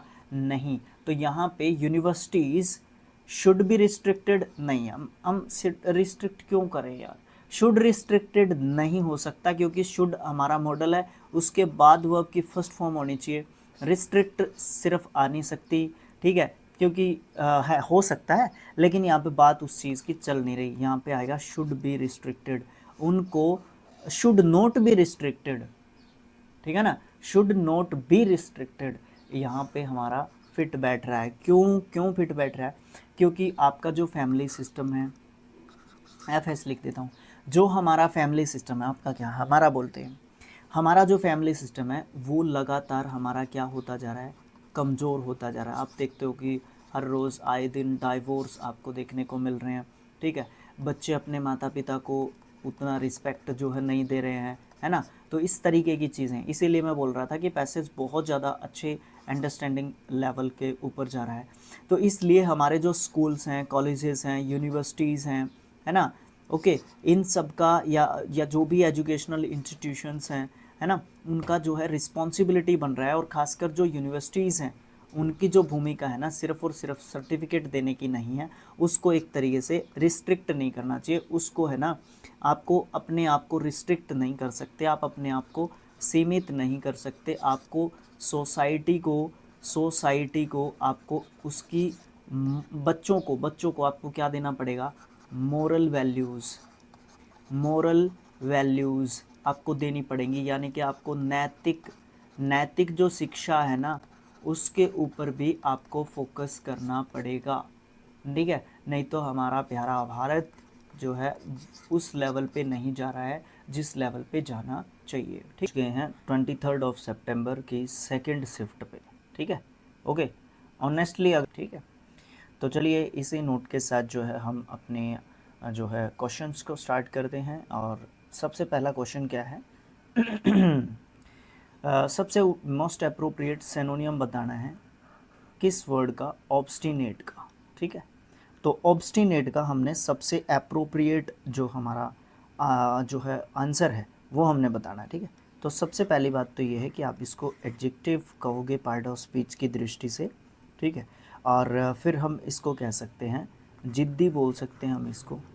ठीक है, हट्टी भी बोल सकते हैं हम इसको। ठीक है, जो जिद्दी होता है या हट्टी होता है। तो आंसर हमारा आता है स्टबर्न। ठीक है, क्योंकि स्टबर्न का मतलब जिद्दी या फिर हट्टी, और एक और हिंदी वर्ड है अड़ियल। ठीक है, ये हो सकता है। ओबीडियंट का मतलब आपको पता है कि आज्ञाकारी, हम ओबीडियंट का मतलब बोलते हैं। एडेप्टिव का मतलब जो एडेप्ट कर ले एक तरीके से, यानी कि अनुकूल एक तरीके से जो कर लेता है। ठीक है, अनुकूल जो कर लेता है, एडजस्टमेंट जो कर लेता है, एडेप्ट जो कर लेता है। सबमिसिव का मतलब होता है जो बच्चा दबा हुआ रहता है, दबा हुआ जो दबाव, जो प्रेशर जो फील करता है। ठीक है, उस टाइप का बच्चा क्या होता है? सबमिसिव। ठीक है, सब बच्चा तो मैं वैसे ऐड कर रहा हूँ इसके साथ नाउन, क्योंकि क्वालिटी जो है बताता है, ये एडजेक्टिव यहाँ पे हो गया। ठीक है, तो स्टबर्न जो है आपका सही आंसर होगा। नेक्स्ट हमसे पूछा गया है कि हमारा left out in the cold, इसका ईडियम का मतलब बताना है। इस ईडियम का हमने मतलब बताना है। To go underground, to be in hiding, to be ignored, या फिर to be extremely negative. Option number C is the right answer, to be ignored. Left out in cold मतलब ठंड में एक तरीके से छोड़ दिया गया। छोड़ दिया गया का मतलब क्या है, उसका मतलब आप उसकी निगरानी ही नहीं रखना चाहते, आप उसकी निगरानी ही नहीं रखना चाहते, उसको कोई रिस्पेक्ट ही नहीं देना चाहते, ठीक है। नेक्स्ट क्वेश्चन आया हमारा थर्ड। पार्ट्स दे रखे हैं सेंटेंस के जम्बल्ड ऑर्डर में, अरेंज करना है उनको, एक मीनिंगफुल सेंटेंस उनके साथ फिर बनाना है, ठीक है। अच्छा, पी सेंटेंस दे रखा है, and also created a wide gap between them. देखो एंड से शुरू हो रहा है, इसका मतलब ये हमारा पहले नंबर पे नहीं हो सकता, ठीक है। Led to much stress on, हो सकता है ये भी पहले नंबर पे ना आए। टीचर्स एंड स्टूडेंट्स, ये हो सकता है। Online mode of education has, तो ये भी हो सकता है। अब इन दोनों में से कोई एक पहले नंबर पे हो सकता है। आर और एस में से दे रखा है, यहाँ पे आर दे रखा है, यहाँ पे एस दे रखा है, यहाँ पे एस दे रखा है, दो जगह पे एस दे रखा है, तो मैं आर को छोड़ के, डी तो ऐसे ही कट गया, तो आर को छोड़ के एस से स्टार्ट कर लेता हूँ और एस से स्टार्ट करके बना लेता हूँ सीक्वेंस कि मेरे सेंटेंस का सीक्वेंस क्या बन रहा है, ठीक है। तो पहले नंबर पे मैंने एस को रखा, फिर मैं आर को रखूँ या क्यू को रखूँ, फिर देखते हैं जोड़ के आर से। Online mode of education has teachers and students, मतलब आर नहीं हो सकता, तो एस से हम स्टार्ट कर, इसे क्यू से हम ट्राई कर सकते हैं, ठीक है। तो उसके बाद क्यू आ रहा है laid too much stress on, कि फिर क्या आ रहा है टीचर्स और स्टूडेंट्स के ऊपर, और फिर and has also created a wide gap between them. Very good, this is the right answer, ठीक है। तो ये हमारा सही, ये एक अप्रोच हो सकती है आपकी, जो आपको आपके 2 मार्क्स तक आपको लेके जा सकती है, ठीक है। तो ये चीज़ आपको देखने को मिल सकती है यहाँ पे, ठीक है। तो एक अप्रोच, अब हो सकता था कि ये मेरा ट्रिक गलत हो सकता था, ठीक है, तो ये भी आंसर हो सकता था इसमें, ठीक है। लेकिन इन दोनों में से हम मतलब हटा कैसे सकते हैं, उसी चीज़ को मैं एक अप्रोच का नाम यहाँ पे दे रहा हूँ, ठीक है। नेक्स्ट जो हमारा क्वेश्चन आया, select the option that can be used as one word substitute for the given group of words. A thing that can be easily carried by hands, जिसको हम हाथों से भी लेके चल सकते हैं, वो चीज़ होती है पोर्टेबल। जिसको हम, जैसे हम अपने पीसी से वीडियो बना रहे हैं ना, तो ये पोर्टेबल है, इसको ईजीली हम एक जगह से दूसरी जगह पे आसानी से लेके जा सकते हैं, तो वो चीज़ क्या है, पोर्टेबल एक तरीके से है। उसके बाद एक्सपोर्ट, आपको पता है आयात को हम एक्सपोर्ट एक तरीके से बोलते हैं। पोर्टेबल क्या होता है, जो चीज़ पीने योग्य होती है, ठीक है। पोर्टेबल जो पीने योग्य है, ड्रिंकेबल। इम्पोर्ट आपको पता, ओए एक्सपोर्ट निर्यात होता है भाई, एक्सपोर्ट निर्यात होता है, इम्पोर्ट आपका आयात होता है, ठीक है। ओके, चलो यहीं पे हो गया, नहीं तो नीचे फिर कमेंट बॉक्स में मेरे को विरोध बहुत ज़्यादा झेलना पड़ता है ना। आप 25 क्वेश्चन मुझे कमेंट बॉक्स में ईमानदारी से लिख के बताना, ठीक है।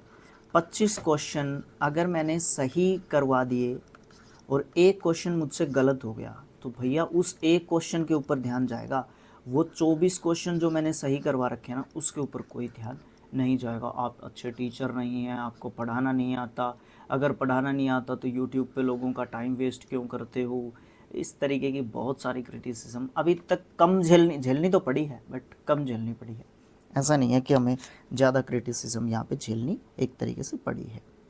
अच्छा, he always question next, parts of the following sentence has been given as options, select the option that contain an error। यहाँ पे he always wants to be in the company of those who are intellectually superior than him। भैया then की जगह पे to आएगा। जैसे बहुत सारे हमारे वर्ड्स होते हैं ना, उनके उनके साथ है ना हमारा टू लगता है जब हम किसकी बात करते हैं, जब हम कंपैरिजन की बात करते हैं, जब हम किसकी बात करते हैं, जब हम तुलना करने की बात करते हैं, तो हमारा उसके साथ देन की बजाय हमारा क्या लगता है, टू लगता है। फॉर एग्ज़ाम्पल बोल देता हूँ, जल्दी लिखने में तो फिर एक तरीके से टाइम हमारा ज़्यादा लगेगा ना, तो इसलिए हम जो है बोल के आपको जो है एक तरीके से बता देते हैं। ओके, उसके लिए आप जो है कहीं पे आप उनको लिख एक तरीके से सकते हैं, ठीक है। तो देखो यहाँ पे हमारे कौन कौन से ऐसे जो वर्ड्स हैं वो जो है यहाँ पे आपको देखने को मिलते हैं, ठीक है। ओके, तो चलिए देखते हैं उन वर्ड्स को। उसमें आपका जैसे कि सीनियर आ जाता है, जूनियर एक तरीके से आ जाता है, सुपीरियर, यहाँ पे सुपीरियर दिया हुआ है ना, हाँ, तो ऑप्शन नंबर ए में आपकी जो है यहाँ पे आपको गलती एक तरीके से देखने को मिलेगी, ठीक है। तो ये चीज़ आपको यहाँ पे सोच लेनी चाहिए, समझ लेनी चाहिए, उसके बाद जो है एक तरीके से करनी चाहिए, ठीक है। जैसे एल्डर के साथ भी यहाँ पे आपको देखने को मिलता है, ठीक है। तो एल्डर हो गया। अच्छा, यहाँ पे क्या दे रखा है, सुपीरियर दे रखा है ना, तो इसके साथ हो गया, जूनियर के साथ हो गया, सीनियर के साथ हो गया, एल्डर के साथ हो गया। कुछ और वर्ड्स मेरे दिमाग से स्किप हो रहे हैं, तो उनके साथ जो है टू लगता है जब हम कंपैरिजन की एक तरीके से बात करते हैं, ठीक है।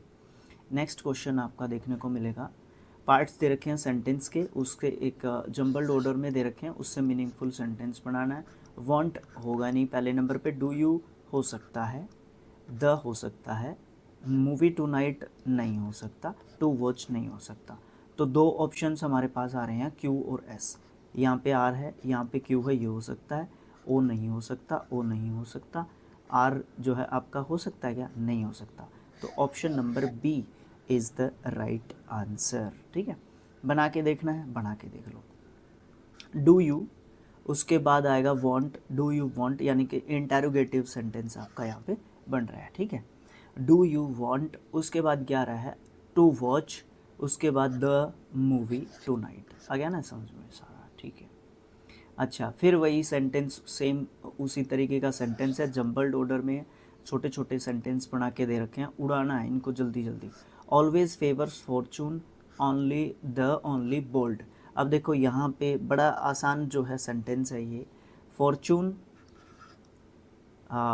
Always favours only the bold, ठीक है, ओनली द बोल्ड कहाँ पे है, आपका आर से स्टार्ट हो रहा है ये, ठीक है। ऑप्शन नंबर बी में ही दे रखा है ये आपका, आर से जो स्टार्ट हो रहा है एक तरीके से, ठीक है। नेक्स्ट फिर इसी तरीके का सेंटेंस है, जंबल्ड ऑर्डर वाला सेंटेंस है, उसका मीनिंगफुल सेंटेंस बनाना है। ओनली फॉर देमसेल्व्स, ये पहले नंबर पे नहीं हो सकता, इज़ फुल ऑफ नहीं हो सकता, पीपल हु लीव हो सकता है, द वर्ल्ड भी एक तरीके से हो सकता है। अच्छा, यहाँ पे बी से स्टार्ट नहीं हो रहा, ए से स्टार्ट नहीं हो रहा, डी से यहाँ पे दे रहा है, इसका मतलब सी से भी स्टार्ट नहीं हो रहा। Option number D is the right आपका आंसर, ठीक है। बना के देखो, यहाँ पे द वर्ल्ड, उसके बाद is full of, people who leave only only for themselves, ठीक है। तो ये यहाँ पे आपका सही सीक्वेंस हो जाएगा। नेक्स्ट आपका पैसिव वॉइस में जो है बनाना है, ये एक्टिव वॉइस हमारा सेंटेंस यहाँ पे दे रखा है। मिस्टर अमर रिफ्यूज्ड हिम एडमिटेंस, ये स्पेलिंग टेस्ट के हिसाब से इम्पोर्टेंट स्पेलिंग है, डबल टी आता है, ई एन सी ई भी कई बार यहाँ पे दे देता है, यहाँ पे आई की जगह पे ई करके भी दे देगा कई बार, यहाँ पे डबल डी भी लिख सकता है। तो बहुत सारे ऑप्शंस बनते हैं इस जो है स्पेलिंग को स्पेलिंग टेस्ट के तहत पूछने में, ठीक है। अच्छा, इसको पैसिव वॉइस में मुझे बनाना है, रिफ्यूज्ड दे रखा है, सेकंड फॉर्म दे रखा है, यानी कि पास्ट इनडेफिनिट टेंस, यानी कि सिंपल पास्ट टेंस में दे रखा है। तो आपका कहाँ पे चला रहा हूँ मैं पेन, वॉज वर प्लस के वर्ब की थर्ड फॉर्म जहाँ पे भी होगा वही सही जो है आपका आंसर होगा। सब में एडमिटेंस सब्जेक्ट दे रखा है, विल दे रखा है, शैल दे रखा है, वो वुड दे रखा है, इसका मतलब D is the right answer. Admittance was refused to him by mister Amar, ठीक है। तो डी हमारा सही आंसर हो जाएगा। अच्छा, हमें दे रखा है यहाँ पे ईडियम, क्या दे रखा है भैया, ईडियम दे रखा है, break the ice. Break the ice का मतलब क्या होता है, nervousness before a performance, ill feeling carried by person over a period of time, respect for someone's achievements, या फिर to say or do something that makes people feel more relaxed especially at the beginning of meeting or party or any event। ये word भी आप यहाँ पे add कर सकते हो, ठीक है। एक्सेट्रा भी यहाँ पे आप ऐड कर सकते हो अगर चाहो तो यही आंसर होगा आपका, option number D. Break the ice का मतलब क्या होता है, ऐसी बात बोलना जो लोगों को कंफर्टेबल फील करवाती है या रिलैक्स्ड एक तरीके से फील करवाती है, स्पेशली किसी भी मीटिंग के शुरुआत में, किसी इवेंट के शुरुआत में, या किसी पार्टी की शुरुआत में जब आपको बोला जाता है। Beginning is also important word for spelling test, ठीक है। अच्छा, नेक्स्ट जो हमारा क्वेश्चन आता है, वो आया मोस्ट अप्रोप्रिएट होमोफोन ढूंढना है। होमोफोन सेम साउंड वर्ड्स होते हैं, ठीक है, वो सेम साउंड्स ही निकलती है उनकी, होमोफोन्स हम उनको एक तरीके से बोलते हैं। अच्छा, summer was dash hot this year, भैया आसान है, टू हॉट आ जाएगा, ठीक है, बहुत ज़्यादा गर्मी है, एडजेक्टिव के रूप में आपका टू यूज़ किया जा रहा है यहाँ पे। Select the most appropriate synonym of bracketed word in the following sentence to fill up the blank, ठीक है।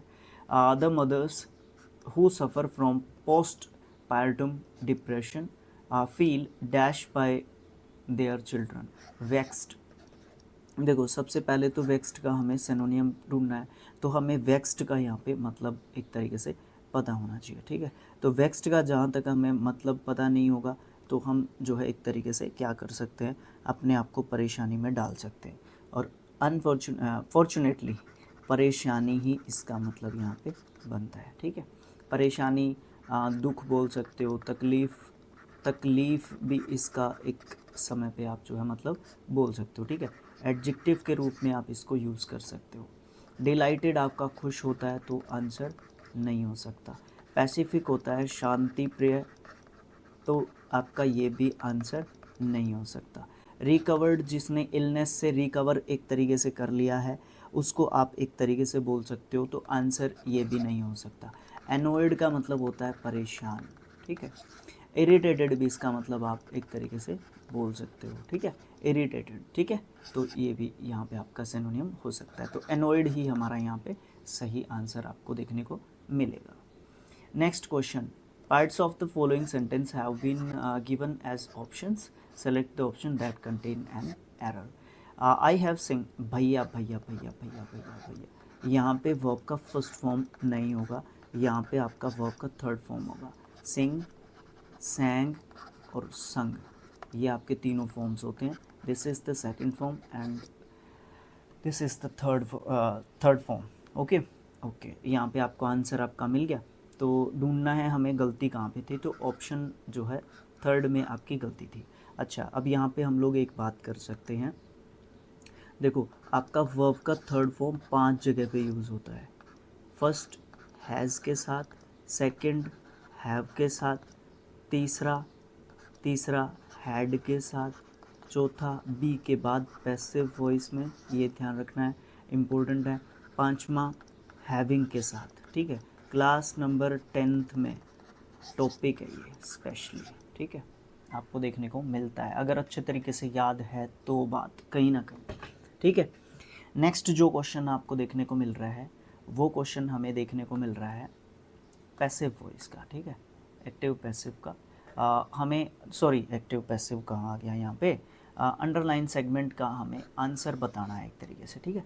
तो aesthetic value is specially away, भाई एस्थेटिक ही होगा, वेरी गुड, ठीक है, a way in which we can get positive conclude value from the world at large. देखो क्या करना है, इसको सब्सटीट्यूट करना है जो हमारा अंडरलाइन है, ठीक है।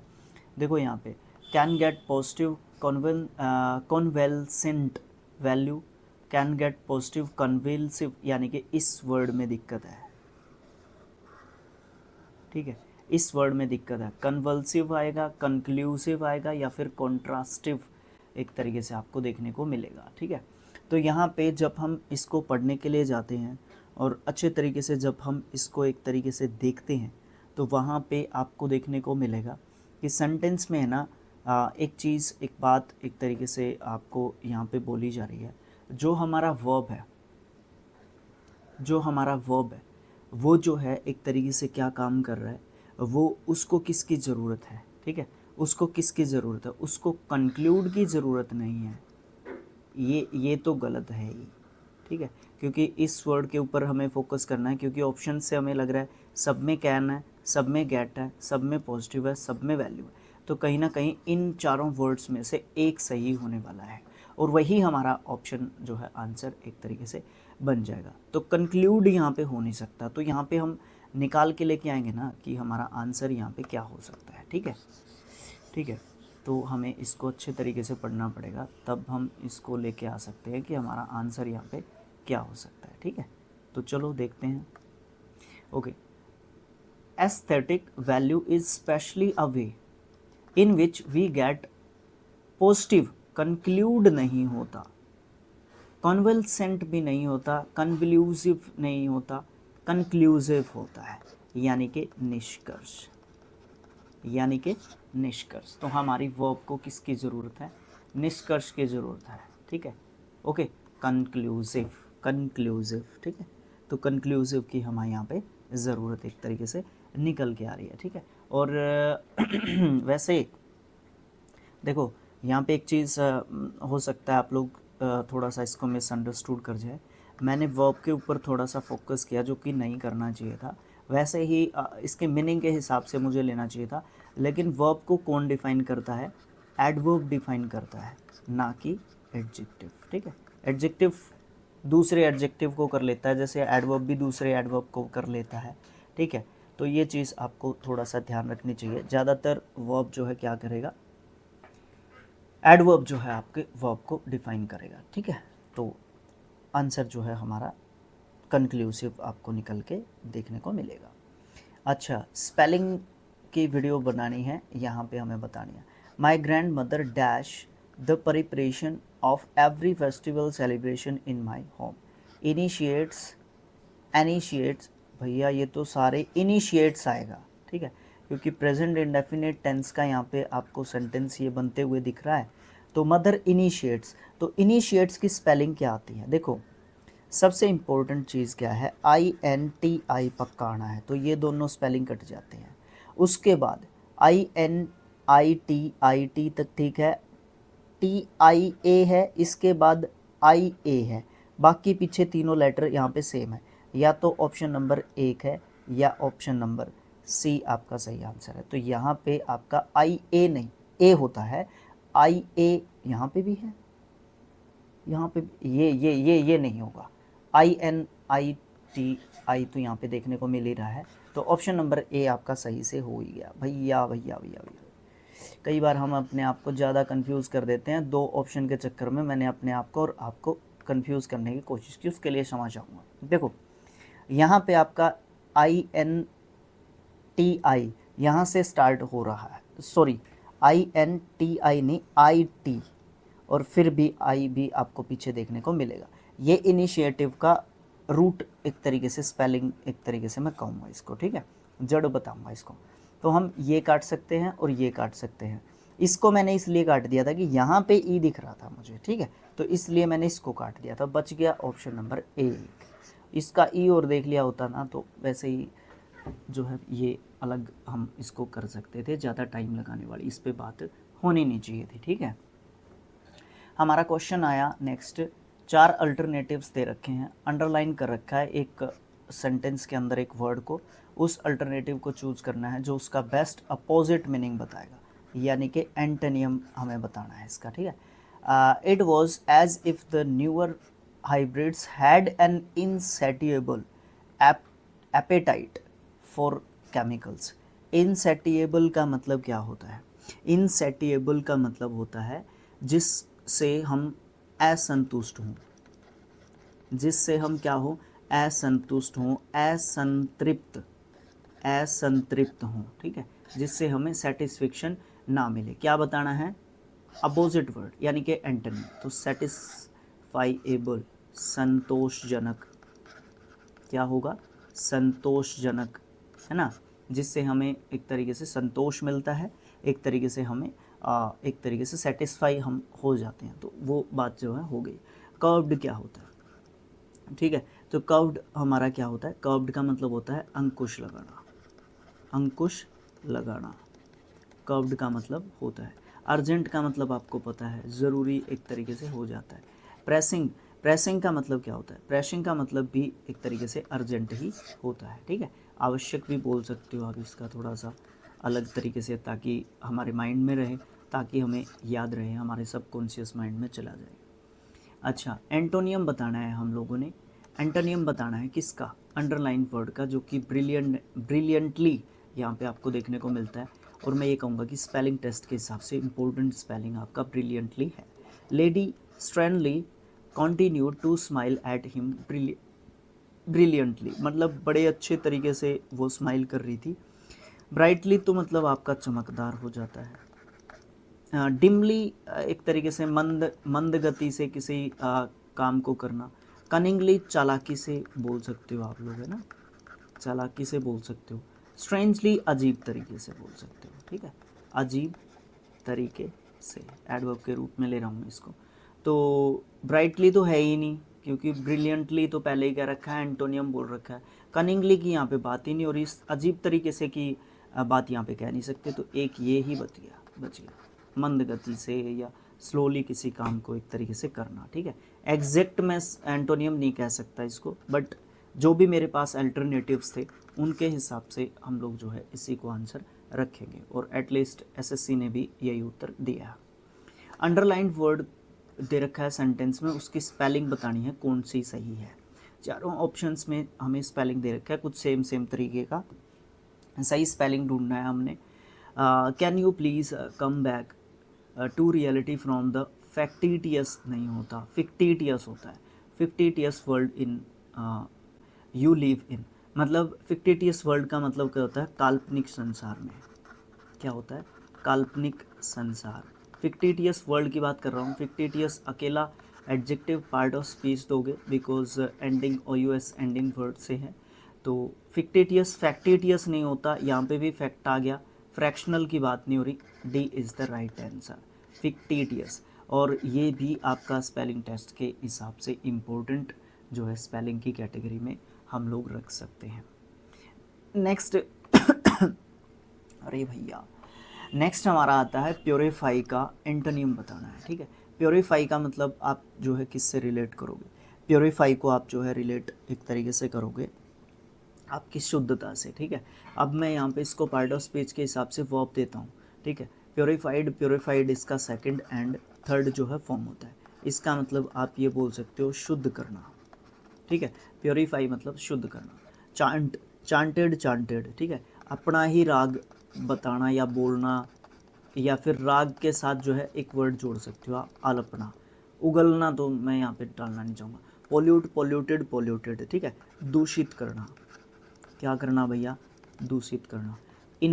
इनवाइट का मतलब हो जाएगा आमंत्रित करना, ठीक है, क्या करना, आमंत्रित करना। वॉश का मतलब क्या हो जाएगा, धोना एक तरीके से, ठीक है। तो ये हमारा क्या जो है यहाँ पे होगा। देखो हमसे पूछा है एंटोनियम किसका, प्योरीफाई का मतलब साफ करना, पोल्यूट का मतलब दूषित करना, तो option number C is the right answer, ठीक है। अच्छा, एक्टिव वॉइस में इसको चेंज करना है, ये हमें सेंटेंस दे रखा है पैसिव वॉइस में। ट्रिग्नोमेट्री हैज़ बीन टॉट, यहाँ पे दे रखा है हमें हैज़, हैव, बीन प्लस के वर्ब की थर्ड फॉर्म। इसको रिवर्स जब करोगे तो आपका क्या होगा, हैड बीन टीचिंग नहीं होगा, हैज़ बीन ट्रिग्नोमेट्री नहीं होगा क्योंकि यहाँ पे आपको वर्ब नहीं दी। इज़ टीचिंग ट्रिग्नोमेट्री नहीं होगा। Option number D is the right answer. अब यहाँ पे एक ध्यान से एक चीज़ देखो, जब भी हम बात करते हैं पैसिव वॉइस की तो आपके जो होते हैं ना परफेक्ट कॉन्टीन्यूअस, उनके पैसिव वॉइस जनरली आपको देखने को नहीं मिलते हैं, लेकिन यहाँ पे आपको परफेक्ट कॉन्टीन्यूअस टेंस दे रखा है और वो भी आपका प्रेजेंट। कौन सा, प्रेजेंट दे रखा है, ठीक है। तो इसको ये दिमाग में डालने वाली बात है। हैज़, हैव, बीन, अच्छा लिख लेता हूँ, बीन वर्ब की फर्स्ट फॉर्म के साथ ING, यानी कि प्रेजेंट परफेक्ट कॉन्टीन्यूअस टेंस जब आपको देखने को मिले तो इसको कैसे चेंज करना है, बीन रखना है, वर्ब की फर्स्ट फॉर्म को थर्ड में चेंज कर देना है। बाकी अगर हैज़ की ज़रूरत पड़े तो हैज़ ले लेना है, हैव की ज़रूरत पड़े तो हैव ले लेना है, ठीक है। क्योंकि वो तो डिपेंड करेगा ना आपके किसके ऊपर, सब्जेक्ट के ऊपर। सेंटेंस अगर एक्टिव वॉइस के सेंटेंस की बात करूँगा तो ऑब्जेक्ट के ऊपर आपका डिपेंड करेगा, पैसिव वॉइस के सेंटेंस की बात करूँगा तो सब्जेक्ट के ऊपर आपका डिपेंड करेगा, ठीक है। तो गिवन ऑप्शंस में से D option is the right answer. तो इस तरीके से हमारे 20 क्वेश्चन कंप्लीट हो जाते हैं। अब हम पहुंच जाते हैं अपने क्लोज टेस्ट के पास। क्लोज टेस्ट को भी देखते हैं 21 से 25 तक क्वेश्चंस। अच्छा, आज का क्लोज टेस्ट जो है थोड़ा सा म्यूज़िक के ऊपर हमारा है। Music is perhaps the most popular and widely practised dash of fine arts transcending all kinds of cultural and linguistic barriers. ठीक है, तो म्यूज़िक तो आपको पता ही है, बहुत ही मतलब एक डिफाइन जो है आर्ट आपकी एक तरीके से आपको देखने को मिलती है। ठीक है, तो practised dash of arts, format, substance, form या फिर डिज़ाइन। आपको पता है कि फॉर्म की बात हो रही है यहाँ पे, पॉपुलर और वाइडली प्रैक्टिस्ड जो है फॉर्म है किसकी, फाइन आर्ट की, उसकी बात यहाँ पे देखने को मिल रही है। Any form of fine art is difficult, irksome, serious या फिर इजी। इजी तो हो ही नहीं सकता, बाकी आगे पढ़ लेते हैं। To master and almost impossible. Impossible word आ गया ना, तो ये भी आपका निकल जाता है। इसके और इसके बीच में जो है आपका क्लैश रहता है। जब हम किसी भी चीज़ को सीरियस तरीके से सीखने की बात करते हैं, जब हम किसी बात को बता रहे हो रहे नरेट कर रहे होते हैं, डिफ़िकल्टी लेवल की बात कर रहे होते हैं, तो हम ये कहते हैं कि सीरियसली उस चीज़ को सीख लो, तो ये भी आंसर आपका नहीं है। तो यहाँ पे हम उस चीज़ की डिफ़िकल्टी की बात कर रहे हैं। Any form of fine art is difficult. किसी भी जो है फॉर्म की अगर आप फाइन आर्ट की बात करोगे तो डिफ़िकल्ट है, और उसको मास्टर करना लगभग इम्पॉसिबल काम है। उसके अंदर परफेक्ट होना तो बहुत ज़्यादा मुश्किल काम है, और म्यूज़िक की कोई एक्सेप्शन, कोई अपवाद भी आपको देखने को नहीं मिलता। ठीक है, अच्छा, नेचर, इट इज़ लर्न। आप स्वाभाविक रूप से आप इसको देखना चाहो तो आप इसको सीख सकते हैं।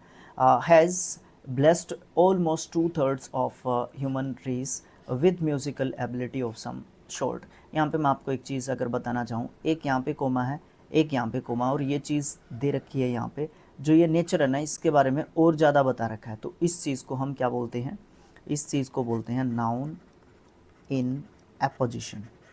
ठीक है, मतलब नाउन के बारे में और ज़्यादा जानकारी देना। ठीक है, ये चीज़ नाउन इन एपोजिशन कहलाती है। आगे देखते हैं। Music has the power to bring, catalyse, yield या फिर इफेक्ट।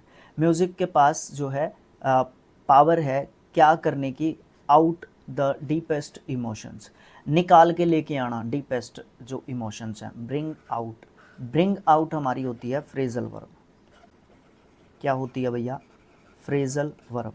फ्रेजल वर्ब किसको कहते हैं, जब प्रेपोजिशन प्लस के वर्ब हमारी मिल जाती है तो इक्वल्स टू होती है फ्रेजल वर्ब के। ठीक है, इनका सेम मीनिंग भी रह सकता है और इनसे अलग मीनिंग भी हो सकता है। ठीक है, तो यहाँ पे ब्रिंग आउट का मतलब होगा किसी भी चीज़ का एक आउटकम, आउटकम जो है आपका निकाल के लेके आना, किसी चीज़ का रिजल्ट एक तरीके से निकाल के लेके आना।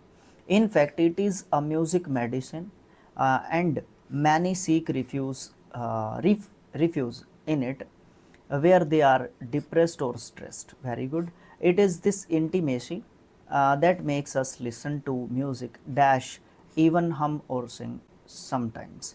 यहाँ पे और देखने को मिल रहा है, neither nor either। देखो आपको यहाँ पे और देखने को मिल रहा है भाई, थोड़ा सा ध्यान देना है यहाँ पे। ठीक है, तो ये चीज़ थोड़ी सी इम्पोर्टेंट यहाँ पे आपको देखने को मिल रही है। ठीक है, ओके, देखो यहाँ पे आपको देखने को मिल रहा है। और देखो जब हम बात करते हैं आपके नाइदर की, नाइदर और नोर का पेयर बनता है, आइदर और का पेयर बनता है। यहाँ पे दे रखा है और यहाँ पे दे रखा है आपका आइदर, सॉरी यहाँ पे आपका फिलअप दे रखा है, यहाँ पे और दे रखा है। आइदर और का बनता है पेयर। ठीक है, आइदर। ठीक है, देखो अब यहाँ पे बात क्या की जा रही है, थोड़ा सा मैं इसको इरेज कर लेता हूँ, गिव मी सम टाइम। ठीक है, क्योंकि थोड़ा सा दिक्कत होगी ना यहाँ पे, हम लोगों को फिर समझनी पड़ेगी चीज़। राइट, ठीक है, अब देखो यहाँ पे क्या दे दिया हमें, it is this intimacy that makes us listen to music dash, यानी कि मैं यहाँ पे आइदर रख रहा हूँ पेयर के हिसाब से, आइदर इवन हम और सिंग समटाइम्स। देखो यहाँ पे दो चीज़ों में से जब भी आप और की बात करते हो तो दो चीज़ों में से किसी एक चीज़ की वो बात करता है, दूसरी चीज़ के ऊपर वो फोकस ही नहीं करता है। ठीक है, तो इस चीज़ का हमें एक अच्छे तरीके से जो है नॉलेज या ज्ञान एक तरीके से होना चाहिए। ठीक है, दूसरी बात यहाँ पे ना दो चीज़ों की बात हो रही है। एक तो म्यूज़िक सुनने की, क्या बात हो रही है, एक तो म्यूज़िक सुनने की बात हो रही है यहाँ पे, एक म्यूजिक गुनगुनाने की बात हो रही है। गुनगुनाना, अरे भाई क्या लिख रहा हूँ मैं, गुनगुनाना, ठीक है। गुनगुनाना और सुनना, जब हम सुन रहे होते हैं और साथ के साथ गुनगुना रहे होते हैं ना, गा रहे होते हैं, तो उसकी हम एक तरीके से बात यहाँ पे कर रहे होते हैं, ठीक है। तो कंफर्म तो मैं यहाँ पे बोल नहीं सकता, लेकिन आइदर नहीं आएगा यहाँ पे, इसके ऊपर मैं और ज़्यादा कोशिश करूँगा निकालने की चीज़, और यहाँ पे एक तरीके से डालने की कोशिश कर सकते हैं, टू म्यूज़िक और इवन हिम, नहीं भाई, मैं यहाँ पे आइदर रख रहा हूँ। बाकी आप अपने विचार मुझे कमेंट बॉक्स में लिख के ज़रूर बताना, ठीक है, क्योंकि आइदर और का यहाँ पे पेयर लेके आ रहा है, ठीक है। बाकी मैं नेक्स्ट जो हमारा आएगा ना थर्ड शिफ्ट, उसमें इसको और अच्छे तरीके से क्लियर करने की कोशिश करूँगा, ठीक है। ठीक है भैया, this singing or realistically speaking expressing one's emotion musically sometimes takes a serious turn, and a serious turn. The desire to sing before the audience is innocent and beautiful, and indeed it is perfectly all right to have such a genuine desire, ठीक है। But it is also important to understand that singing is an dash, singing is an uncomplicated, uniform, mixed या फिर intricate art, highly refined one at that, which requires systematically prolonged and strict training to be acceptable। तो वो uncomplicated है, uniform है, mixed है या फिर intricate जो है आपको एक तरीके से देखने को मिलती है। तो वो जो आर्ट है ना, वो बहुत ज़्यादा हाईली इंट्रिकेटेड टाइप की आर्ट है। इंट्रिकेटेड का मतलब क्या होता है? इंट्रिकेटेड का मतलब होता है जटिल, जटिल। अब देखो पैसेज की शुरुआत में ही, पैसेज की शुरुआत में ही हमें बोला गया था कि जो आर्ट है ना, ये क्या म्यूज़िक, म्यूज़िक जो है ये बहुत ही एक तरीके से आपकी जटिल आर्ट आपको देखने को मिलती है, इसलिए हम यहाँ पे इंट्रिकेट जो है आंसर एक तरीके से यहाँ पे हम लोग रखने वाले हैं, ठीक है। ओके, सॉरी, थर्ड शिफ्ट का 23 जो सितंबर था 2024 का, उसकी शिफ्ट का हम पहला क्वेश्चन लेते हैं आपकी स्क्रीन पे, ठीक है। देखो यहाँ पे मीनिंग बताना है, अंडरलाइंड जो वर्ड है हमारा उसका, और ईडियम है वो एक तरीके से of and on. Of and on का मतलब क्या होता है? देखो, Sejal visits the near by temple of and on. Of and on का मतलब होता है समय समय पर, ठीक है, कभी कभी, कभी कभी भी बोल सकते हो, या समय समय पर, जैसे ही उसको समय मिलता है उसी समय वो जो है मंदिर में क्या करती है, विज़िट करती है। पीरियोडिकली, कॉन्टीन्यूसली, कॉन्स्टेंटली या फिर रेगुलरली। तो आप इसको समय समय को समय समय पर कहना, या फिर कभी कभी भी जो है आप इसको एक तरीके से उस चीज़ से भी आप जो है रिलेट एक तरीके से कर सकते हो, ठीक है।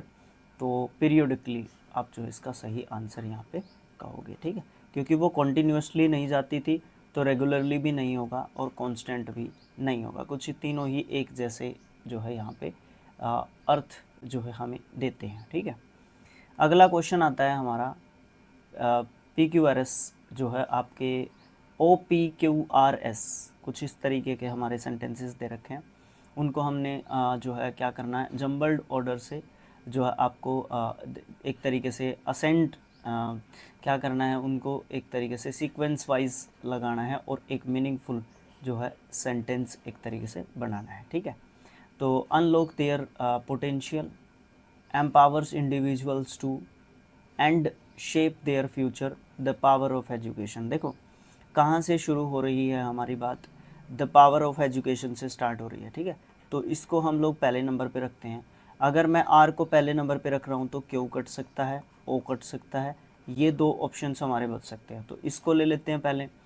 इसके बाद आर के बाद क्यू आ रहा है, the power of education empowers individuals to, उसके बाद आ रहा है unlock their potential and shape their future. बिल्कुल सही है, यही सीक्वेंस हमारा हमें फॉलो करना है, ठीक है। तो यही हमारा आंसर यहाँ पे हो जाएगा, फोर्थ भी यहाँ पे कट जाएगा, ठीक है। उसके बाद हमारा दे रखा है यहाँ पे फिर से आपको यहाँ पे क्या कर रखा है, एक सेंटेंस को तोड़ रखा है 4 पार्ट्स में, और उस पार्ट को ढूंढना है जिसके अंदर आपको एरर एक तरीके से देखने को मिलेगी। ठीक है, देखो, mister Suman asked me to pack my luggages. भैया नाउन जो चैप्टर है ना, हमारा नाउन जो चैप्टर है उसमें हम पढ़ते हैं कि हमारा जो लगेज जो वर्ड है ना, उसका प्लूरल और सिंगुलर सेम ही होता है। ठीक है, उसका प्लूरल बनता ही नहीं है, तो उसका सिर्फ लगेज ही रहता है। तो यहाँ पे आपका बी ऑप्शन में आपकी जो है दिक्कत आपको देखने को मिलेगी। ठीक है, तो लगेज यहाँ पे आपको देखने को मिलेगा। नेक्स्ट क्वेश्चन आता है वन वर्ड सब्स्टिट्यूशन का। A place to park aeroplanes, जहाँ पे हम एरोप्लेन को पार्क करते हैं उसको हैंगर बोलते हैं या फिर डिपो बोलते, डिपो तो बोलते ही नहीं है, शेड भी नहीं बोलते। ठीक है, ये भी हैंगर, ये भी हैंगर, इन दोनों में हो गया कन्फ्यूज़न। ठीक है, देखो यहाँ पे ए दे रखा है, यहाँ पे ई दे रखा है। ये वाला हैंगर क्या होता है, ये वाला हैंगर होता है जैसे खूंटी कर दी हमने और खूंटी पे हमने कुछ टांग दिया, तो ये टांगने वाला हैंगर होता है, टांगने वाला हैंगर। इसका मतलब ये सही आंसर है। ये हैंगर HANGAR, ये हैंगर क्या होता है, ये एक ऐसी जगह होती है जहाँ पे जहाज़ों को पार्क किया जाता है। जहाज़ों को नहीं कहना सही नहीं होगा, हवाई जहाज़ों को। किसको? हवाई जहाज़ों को जहाँ पे पार्क जो है किया जाता है, उस चीज़ को हम हैंगर बोलते हैं, या उस जगह को हम लोग हैंगर बोलते हैं। अच्छा, इस सेंटेंस का हमें क्या करना है, पैसिव वॉइस एक तरीके से बनाना है। ये एक्टिव वॉइस सेंटेंस हमारे पास है। The baker bake the cake, भैया इसका मुझे कमेंट बॉक्स में आंसर आप लोगों ने देना है। ठीक है, क्या कहना है, 23 सितंबर 2024 shift 3rd question number 5th का ऑप्शन नंबर आंसर 1 2 3 ABC लिख रखा है, ABCD में से ये, और अगर आंसर भी लिखना चाहो तो वो भी ठीक है। ठीक है, तो इसका आंसर आप लोगों ने मुझे कमेंट बॉक्स में बताना है, बहुत ज़्यादा आसान है। ठीक है, ओके। अच्छा, एंटोनियम बताना है भाई जिब्स का, जिब्स का एंटोनियम हम लोगों ने बताना है, जिब्स। ठीक है, देखो, the team made several Gibs at the opponent team members during the interview. देखो यहाँ पे जिब्स का मतलब सबसे पहले हमें समझना ज़रूरी एक तरीके से हो जाता है, उसके बाद जो है आप नेक्स्ट जो चीज़ें हैं उनको एक तरीके से देखोगे। इसका मतलब क्या होगा, the team made several Gibs, इसका मतलब होगा सहमत होना। ठीक है, सहमत होना, अग्री करना, क्या करना, अग्री करना किसी से। ठीक है, तो बताना क्या है, एंटोनियम हमने बताना है कंसोलेशन। कंसोलेशन हमारा नाउन वर्ड हो जाएगा, और इसका मतलब क्या होगा, सांत्वना, सांत्वना, सांत्वना।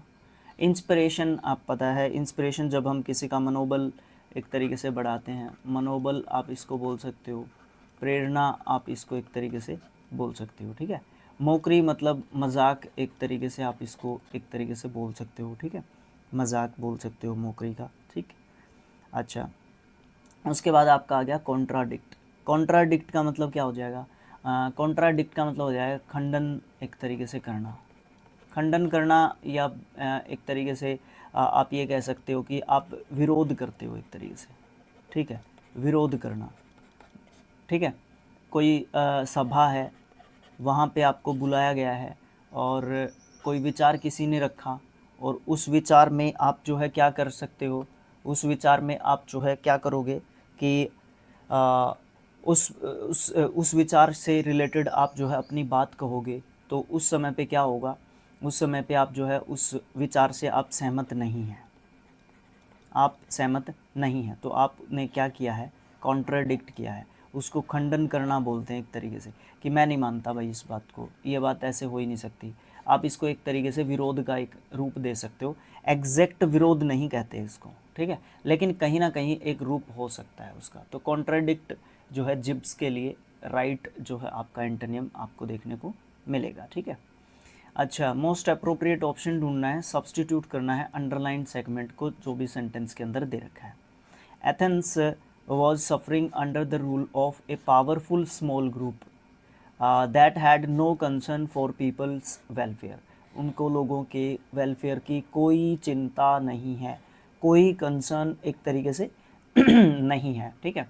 तो इस ये होते हैं ये जो होते हैं ये होते हैं ए टाइप ऑफ गवर्नमेंट, ये टाइप ऑफ गवर्नमेंट होते हैं, ठीक है।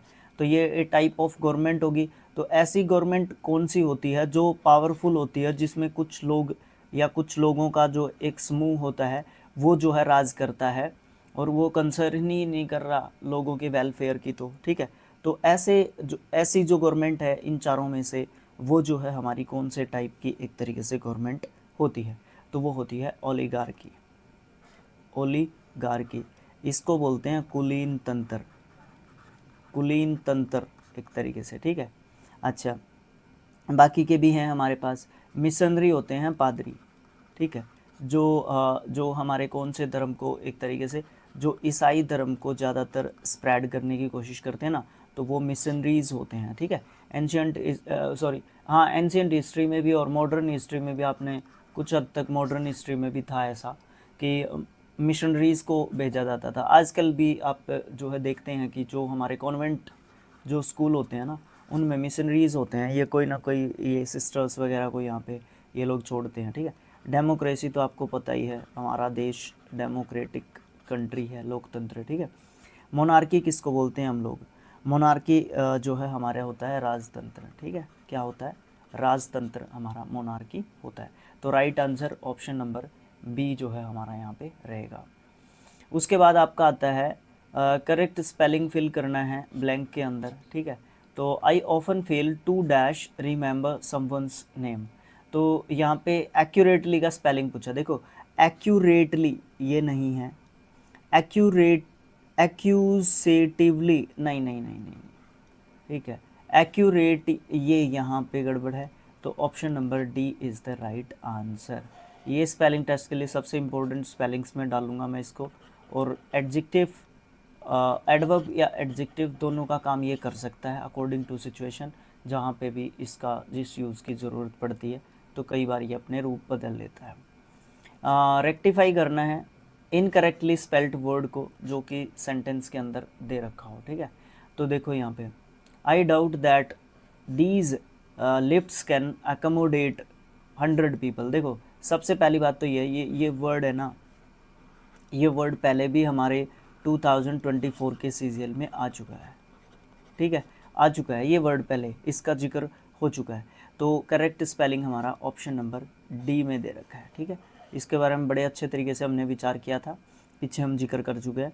डबल सी आता है, डबल एम आता है और ध्यान रखना है इसका, ठीक है, ओके। उसके बाद नेक्स्ट क्वेश्चन पे चलते हैं। डिसिपेट, डिसिपेट हमारा वर्ड है, इसका अप्रोप्रिएट सिनोनियम हम लोगों ने बताना है।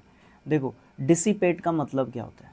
सबसे इम्पोर्टेंट चीज़ तो यही है ना, डिसिपेट का मतलब होता है अपव्यय करना, अपव्यय करना, यानी कि जो खर्चा है ना, खर्चा करना जानबूझ के, पैसा बर्बाद करना बोल सकते हो, पैसा बर्बाद करना भी आप इसका बोल सकते हो, ठीक है, बर्बाद करना, ठीक, ये सब मतलब बोल सकते हो। इसको पार्ट ऑफ स्पीच में वर्ब दे रहा हूँ।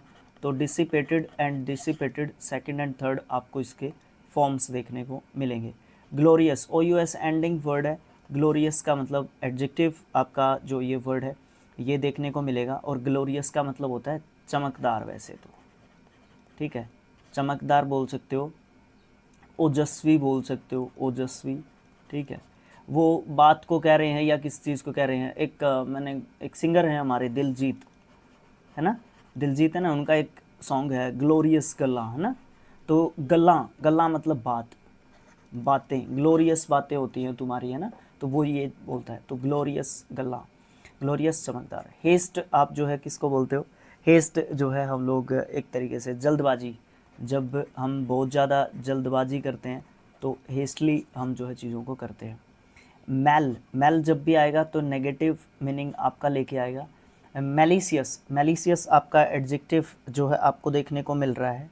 और ये जो है OUS एंडिंग वर्ड है, एडजेक्टिव आपका वर्ड है, ठीक है। इसका मतलब आप बोल सकते हो द्वेषपूर्ण, क्या होगा? द्वेषपूर्ण, ठीक है। और स्पेंड का मतलब करना होता है खर्च, या खर्च खर्च बोल सकते हो। स्पेंड मतलब एक तरीके से आपने क्या कर दिया, खर्च कर दिया, ठीक है, या खर्च करना आप इसका बोल सकते हो, करना ही बोलोगे क्योंकि स्पेंट स्पेंट इसका सेकंड एंड थर्ड फॉर्म आएगा, ठीक है। तो हमारा यहाँ पे क्या बताना है, सेनोनियम बताना है। डिसिपेट का सेनोनियम आपका स्पेंट एक तरीके से आपको देखने को मिलता है, ठीक है। ओके, चलते हैं नेक्स्ट क्वेश्चन पे। नेक्स्ट क्वेश्चन हमारा कहता है, ये बड़ा जो है अलग क्वेश्चन आया पैसिव वॉइस का। यहाँ पे कोई सेंटेंस नहीं दे रखा, कोई सेंटेंस नहीं दे रखा हमें, और ये बताना है कि कौन सा सेंटेंस जो है एक्सप्रेस कर रहा है पैसिव वॉइस को। तो देखो, आई प्रीफर टू टी टू कॉफ़ी, ये नहीं है, ये एक्टिव वॉइस का सेंटेंस है। सर ये प्रेजेंट इंडेफिनेट टेंस का सेंटेंस है, ठीक है। ओके, चिल्ड्रन आर पार्टिसिपेटिंग, भैया आर पार्टिसिपेटिंग कह रहा है, मतलब क्या है, इज एम आर प्लस के वर्ब की थर्ड फॉर्म होती तो आपका ये पैसिव वॉइस हो सकता था। अब यहाँ पे दे रखी है वर्ब की फर्स्ट फॉर्म के साथ आईएनजी, मतलब प्रेजेंट कॉन्टिन्यूस टेंस का सेंटेंस दे रखा है, ये भी नहीं है। सी स्केचेस, अगेन आपका प्रेजेंट इंडेफिनिट टेंस का सेंटेंस आया, यहाँ पे सब्जेक्ट आपका प्लूरल आ रहा था, यहाँ पे आपका सब्जेक्ट सिंगुलर आ रहा है, वर्ब फर्स्ट के साथ एस यहाँ पे लगा हुआ है, अगेन ये भी आपका नहीं है, तो ये आपका आंसर बच गया। The consignment, consignment was delivered, very good. तो यहाँ पे आपका क्या आया, वॉज वर प्लस के वर्ब की थर्ड फॉर्म, ठीक है, जो कि किसका बनता है आप मुझे कमेंट बॉक्स में लिख के बता रहे हैं। ओके, जो कि किससे बनता है, कैसे बनता है, फिर ये कब करते हैं हम वॉज वर्ब के साथ वर्ब की थर्ड फॉर्म का यूज़, ठीक है। अच्छा, अंडरलाइन कर रखा है एक इडियम को, उसको पहचानना है और उसका मीनिंग बताना है कि कौन सा मीनिंग हमारा उसका हो सकता है, ठीक है। देखो, this year's budget is unlikely to pass as law since the president's proposed budget typically face a jaundiced eye, but this one has gotten even more skepticism. देखो, jaundiced eyes का मतलब क्या होता है, jaundiced eyes का मतलब होता है आपने क्या फेस किया है। देखो, वो तो सेंटेंस से भी हमें एक तरीके से पता चल रहा है कि बजट जो है ना एक तरीके से इस बार का भी इतना अच्छा नहीं है, मतलब नेगेटिव एक तरीके से बजट है, तो उसको आप जो है कॉन्फिडेंस तो आप कहोगे ही नहीं, गुडविल भी आप एक तरीके से कहोगे नहीं। देखो, जेलसी या फिर रिजेंटमेंट में से कहोगे, जेलसी का मतलब हो जाता है ईर्ष्या, ठीक है, ईर्ष्या आप यहाँ पे बोल नहीं सकते, तो बच गया हमारा रिजेंटमेंट, ठीक है, क्या बच गया हमारा, रिजेंटमेंट बच गया। ये हमारा है नाउन वर्ड, ठीक है। अब इसका मतलब क्या होता है, अब ये भी तो हमें समझ में आना चाहिए ना कि इसका मतलब जो है ये कहना क्या चाहता है या फिर ये कह क्या रहा है एक तरीके से, ठीक है। ओके, तो यही तो चीज़ आपको देखने को एक तरीके से बनती है, ठीक है। रिजेंटमेंट का एक तरीके से मतलब हम लोग ये बोल सकते हैं कि आप एक तरीके से नेगेटिव, इसका एक तरीके से मतलब हम लोग जो है बोल सकते हैं, ठीक है। ओके, तो ये एक तरीके से हम लोग कह सकते हैं। ओके, ठीक है। नेक्स्ट जो हमारा क्वेश्चन आया है वो आया है डोज। डोज का मतलब क्या होता है, डोज जो है, डोज दे दिया उसने एक तरीके से, आप उसको ये बोल सकते हो एक तरीके से छलावा बोल सकते हो इसको एक तरीके से, धोखा एक तरीके से होता है, ठीक है। और इसका हमने सेनोनियम एक तरीके से बताना है, ठीक है। क्या बताना है, डोज का हमने सेनोनियम एक तरीके से बताना है, ठीक है। ओके, अवॉइड, अवॉइड मतलब होता है बचना, ठीक है। डोज हो गया। बोर्डिंग, बोर्डिंग का मतलब क्या होता है, बोर्डिंग का मतलब होता है किसी चीज़ पर सवार होना, है ना, सवार होना।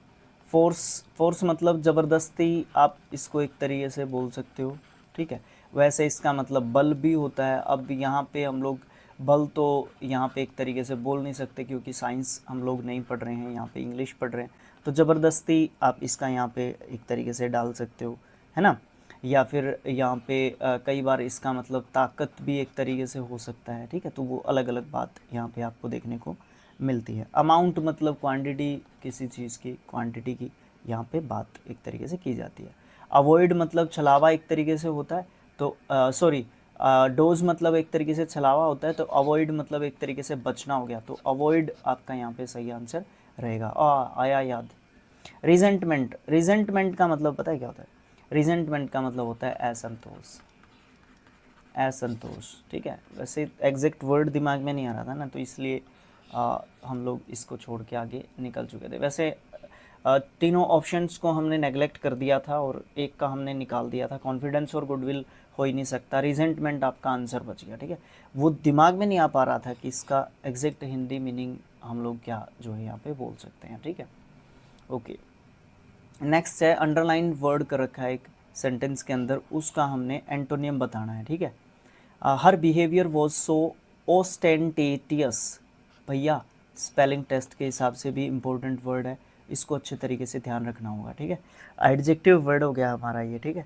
That it attracted the attention of everyone in the room. देखो उसका बिहेवियर जो है ना क्या रहता है, ओस्टेंटेटियस रहता है, मतलब बनावटी, बनावटी बोल सकते हो, दिखावटी आप इसको एक तरीके से बोल सकते हो, ठीक है। तो वो जो है अट्रैक्ट एक तरीके से करती है अटेंशन सबका, कहाँ पे, रूम में, ठीक है। अट्रैक्टिव मतलब आकर्षक, बताना क्या है, एंटोनियम, ठीक है। यहाँ पे हो गया इसका बनावटी, यहाँ पे हो गया अट्रैक्टिव, और ट्राई करते हैं, हो सकता है इसका और हमें आंसर आपको एक तरीके से देखने को मिले, ठीक है, ठीक है ना। ओस्टेंटेटियस दिखावटी बोल सकते हो। उसके बाद अट्रैक्टिव हमारा हो नहीं सकता, या इसको अभी लाइन में रखते हैं। जेंटल, जेंटल यहाँ पे भद्रता की, सज्जनता की यहाँ पे एक तरीके से बात ही नहीं हो रही, ठीक है, तो ये तो वैसे ही नहीं है। रेस्टोरेंट, रेस्टोरेंट का मतलब क्या होता है, दिखावे से परे, दिखावे से परे, यानी कि दिखावा की बात यहाँ पे हो नहीं रही। रिपल्सिव, रिपल्सिव, रिपल्सिव एक तरीके से क्या होता है, रिपल्सिव का मतलब होता है घृणित। अब देखो यहाँ पे घृणा की बात नहीं हो रही, यहाँ पे सज्जनता की बात नहीं हो रही, वो दिखावा एक तरीके से करती है क्योंकि वो बहुत ज़्यादा ओस्टेंटेटियस है, तो वो दिखावा बहुत ज़्यादा करती है, तभी तो वो सभी के अटेंशन का एक तरीके से कारण बनी हुई है रूम में, ठीक है। तो ये चीज़ है, तो अट्रैक्टिव एक तरीके से वो है नहीं, तो ये चीज़ नहीं है, तो बच गया option number B, restaurant. Restaurant मतलब दिखावे से परे, ठीक है। तो ये इसका एग्जैक्ट आप जो है गिवन ऑप्शंस में से एंटोनियम बोल सकते हैं हम लोग, ठीक है। ओके भैया, अभी देखते हैं हमारा नेक्स्ट जो है क्वेश्चन। नेक्स्ट क्वेश्चन हमारा क्या देखने को मिल रहा है, एंटोनियम ही बताना है, किसका बताना है, रेलेवेंट का, ठीक है।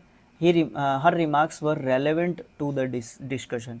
रेलेवेंट का मतलब क्या होता है भैया, रेलेवेंट तो इतना आसान जो है आपका वर्ड है, मतलब सही हैं उसके रिमार्क्स, ठीक है ना, सही हैं उसके, प्रासंगिक, प्रासंगिक एक तरीके से उसके रिमार्क्स हैं डिस्कशन के लिए, टू द डिस्कशन, डिस्कशन के प्रति।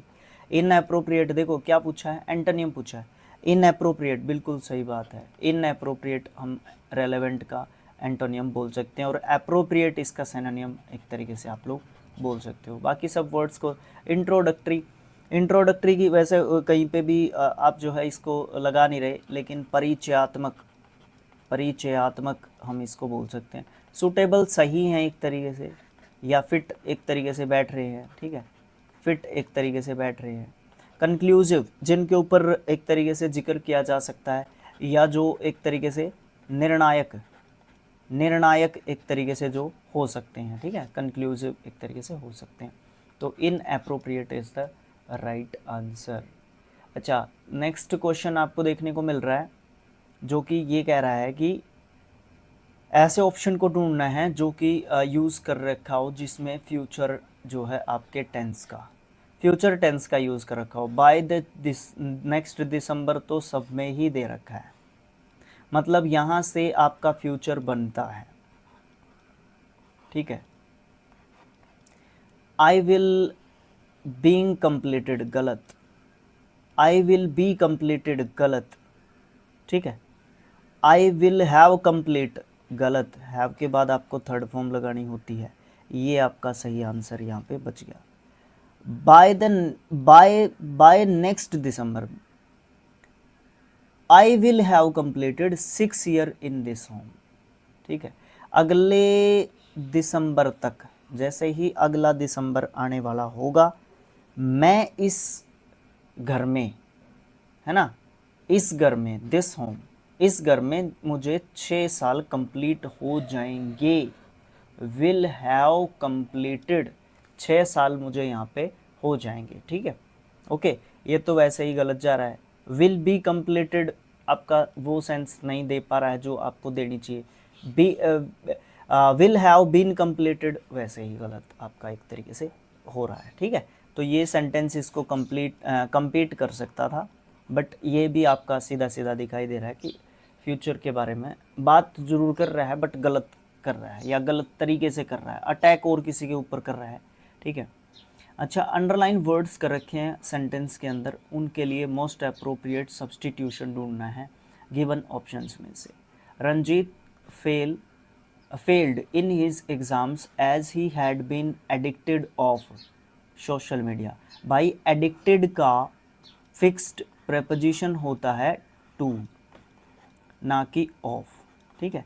तो addicted at, on, in, to, ये ऑप्शन नंबर डी आपका बिल्कुल सही आंसर रहेगा।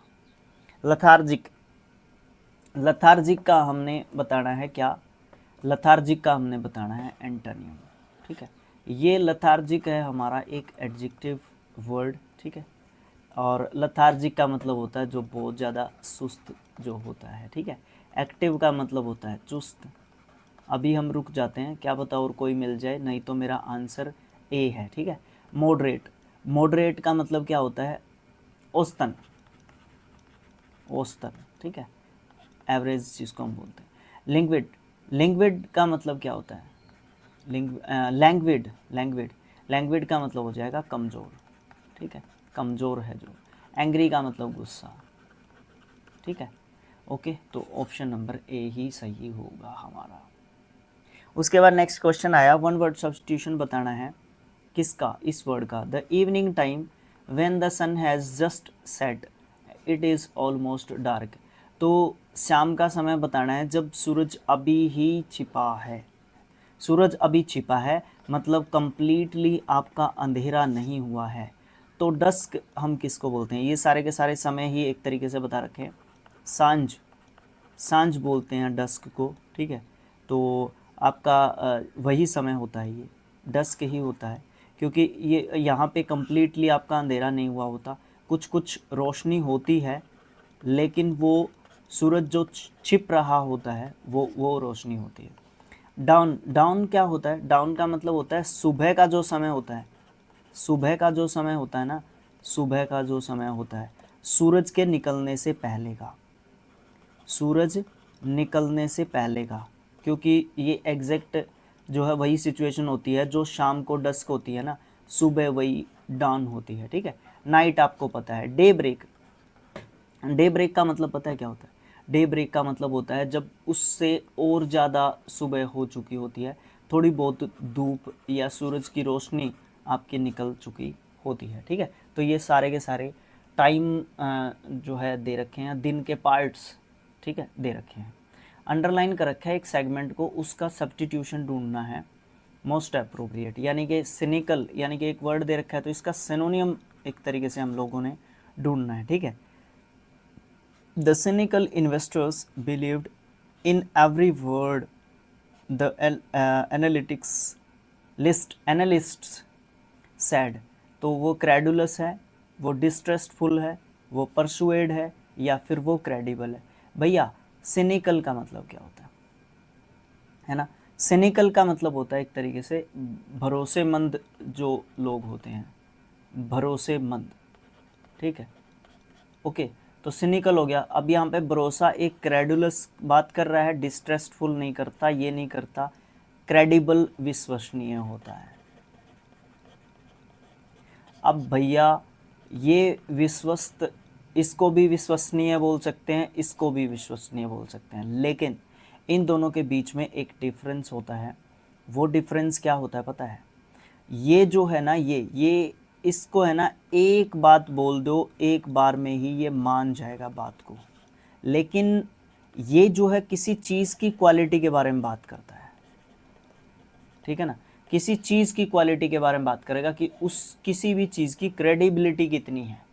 किसी भी इंसान की भी बोल सकते हैं हम लोग, इसमें इंसान की भी बोल सकते हैं कि उसकी विश्वसनीयता कितनी है उसकी, उस डिग्री को मापता है, इसलिए ये आंसर नहीं हो सकता। क्रेडुलस हमारा बिल्कुल आसान है, जिसको आसानी से हम लोग क्या कर सकते हैं, बहका सकते हैं। ठीक है, तो ये भी विश्वसनीय होता है, ये भी विश्वसनीय होता है, बट विश्वसनीयता के बीच में क्या है, कुछ डिफरेंस आपको जो है यहाँ पे देखने को मिलता है। ठीक है, अब यहाँ पे हमारा आ गया भाई क्या, हमारा यहाँ पे आ गया आपका पैसेज क्लोज टेस्ट। ठीक है, क्लोज टेस्ट को देख लेते हैं, जो कि HDI ह्यूमन डेवलपमेंट इंडेक्स, इसको कौन जारी करता है, जीके भी पूछ लूँ आपसे, कौन जारी करता है, मुझे कमेंट बॉक्स में बता सकते हो कि इसको कौन जारी करता है, HDI को बता दो। The human development index is summary dash of average accomplishment in important areas of human development dash living a long and healthy life, being informed and having a good quality of living। देखो यहाँ से शुरुआत करो, good quality of living, जीवन जीने की एक बेहतर जो कला है उसकी यहाँ पे एक तरीके से बात की जा रही है। जीवन जीने की एक बेहतर जो कला है उसकी यहाँ पे एक तरीके से बात की जा रही है। ठीक है, तो देखो यहाँ पे शुरू करते हैं। HDI ह्यूमन डेवलपमेंट जो इंडेक्स है हमारा, वो जो है बात करता है एक समरी के बारे में, एक सारांश के बारे में, या खुद वो एक ऐसा सारांश है जो क्या करता है, जो मानव विकास के जो इम्पोर्टेंट जो अक्षेत्र हैं मानव विकास के, ह्यूमन डेवलपमेंट के, उनकी एक तरीके से बात करता है, उनकी किन की बात करता है, उनकी उपलब्धियों की बात करता है। तो रेजिमेंट, असेसमेंट, या फिर इन्वॉल्वमेंट, या फिर कलेक्ट। तो हमारा यहाँ पे आपको देखने को मिलता है असेसमेंट, क्या करता है उनका, असेसमेंट आपको उनका करता हुआ ये नज़र एक तरीके से आता है। ठीक है, असेसमेंट मतलब किसी भी चीज़ की एक तरीके से उस डिग्री पे पहुंचना कि वो चीज़ कितनी बेहतर है, कितनी अलग हो सकती है, कितनी क्या हो सकती है। ठीक है, उसके बाद दूसरा जो हमारा ऑप्शन यहाँ पे 22 में आना है, सेग्रीगेटिंग, इंक्लूडिंग, एक्सेग्रेटिंग, या फिर मैनिफेस्टिंग। भैया ये नहीं हो सकते दोनों के दोनों, सेग्रीगेटिंग नहीं, इंक्लूडिंग।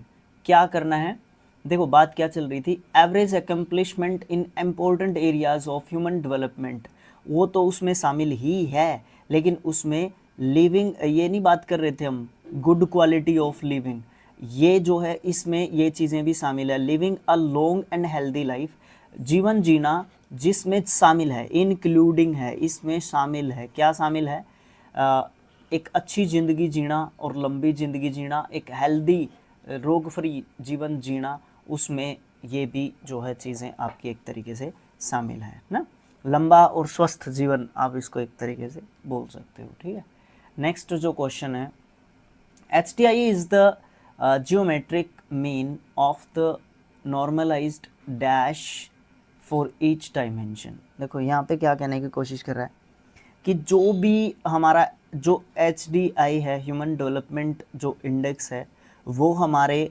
जो है प्रत्येक किस चीज़ के ऊपर काम करता है, जो यहाँ पे आएगी फीचर, कंटेंट, इंडाइसेस, या फिर ग्लिम्पसेस। तो वो हमारे प्रत्येक किस चीज़ के ऊपर काम करता है, तो वो हमारे प्रत्येक इंडाइसेस के ऊपर काम करता है, प्रत्येक हमारे किसके ऊपर काम करता है, प्रत्येक हमारे आयाम के ऊपर एक तरीके से वो काम करता है। ठीक है, प्रत्येक डायमेंशन, प्रत्येक आयाम, प्रत्येक चीज़ के ऊपर जो है एक तरीके से देखता है वो अच्छे तरीके से, ओके, उसको सामान्यीकृत कर लेता है, और ज्योमेट्रिक जो है तरीके से, ज्योमेट्रिक इन द सेंस, आप जो है ज्योमेट्रिक का मतलब क्या कहना चाहूँगा मैं यहाँ पे,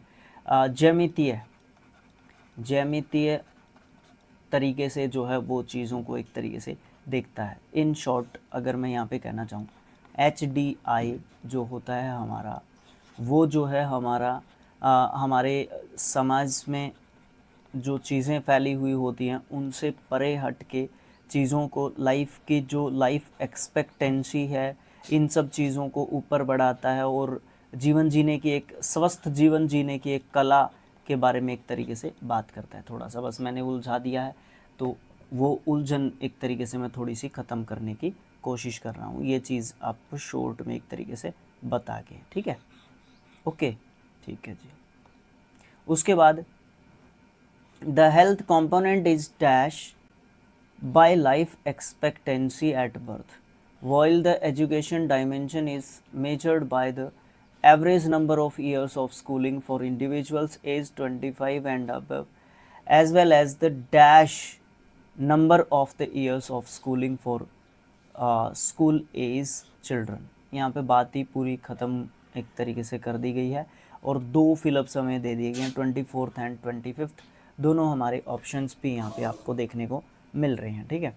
देखो इसको भी कोशिश करते हैं समझने की, ठीक है। चलो देखते हैं।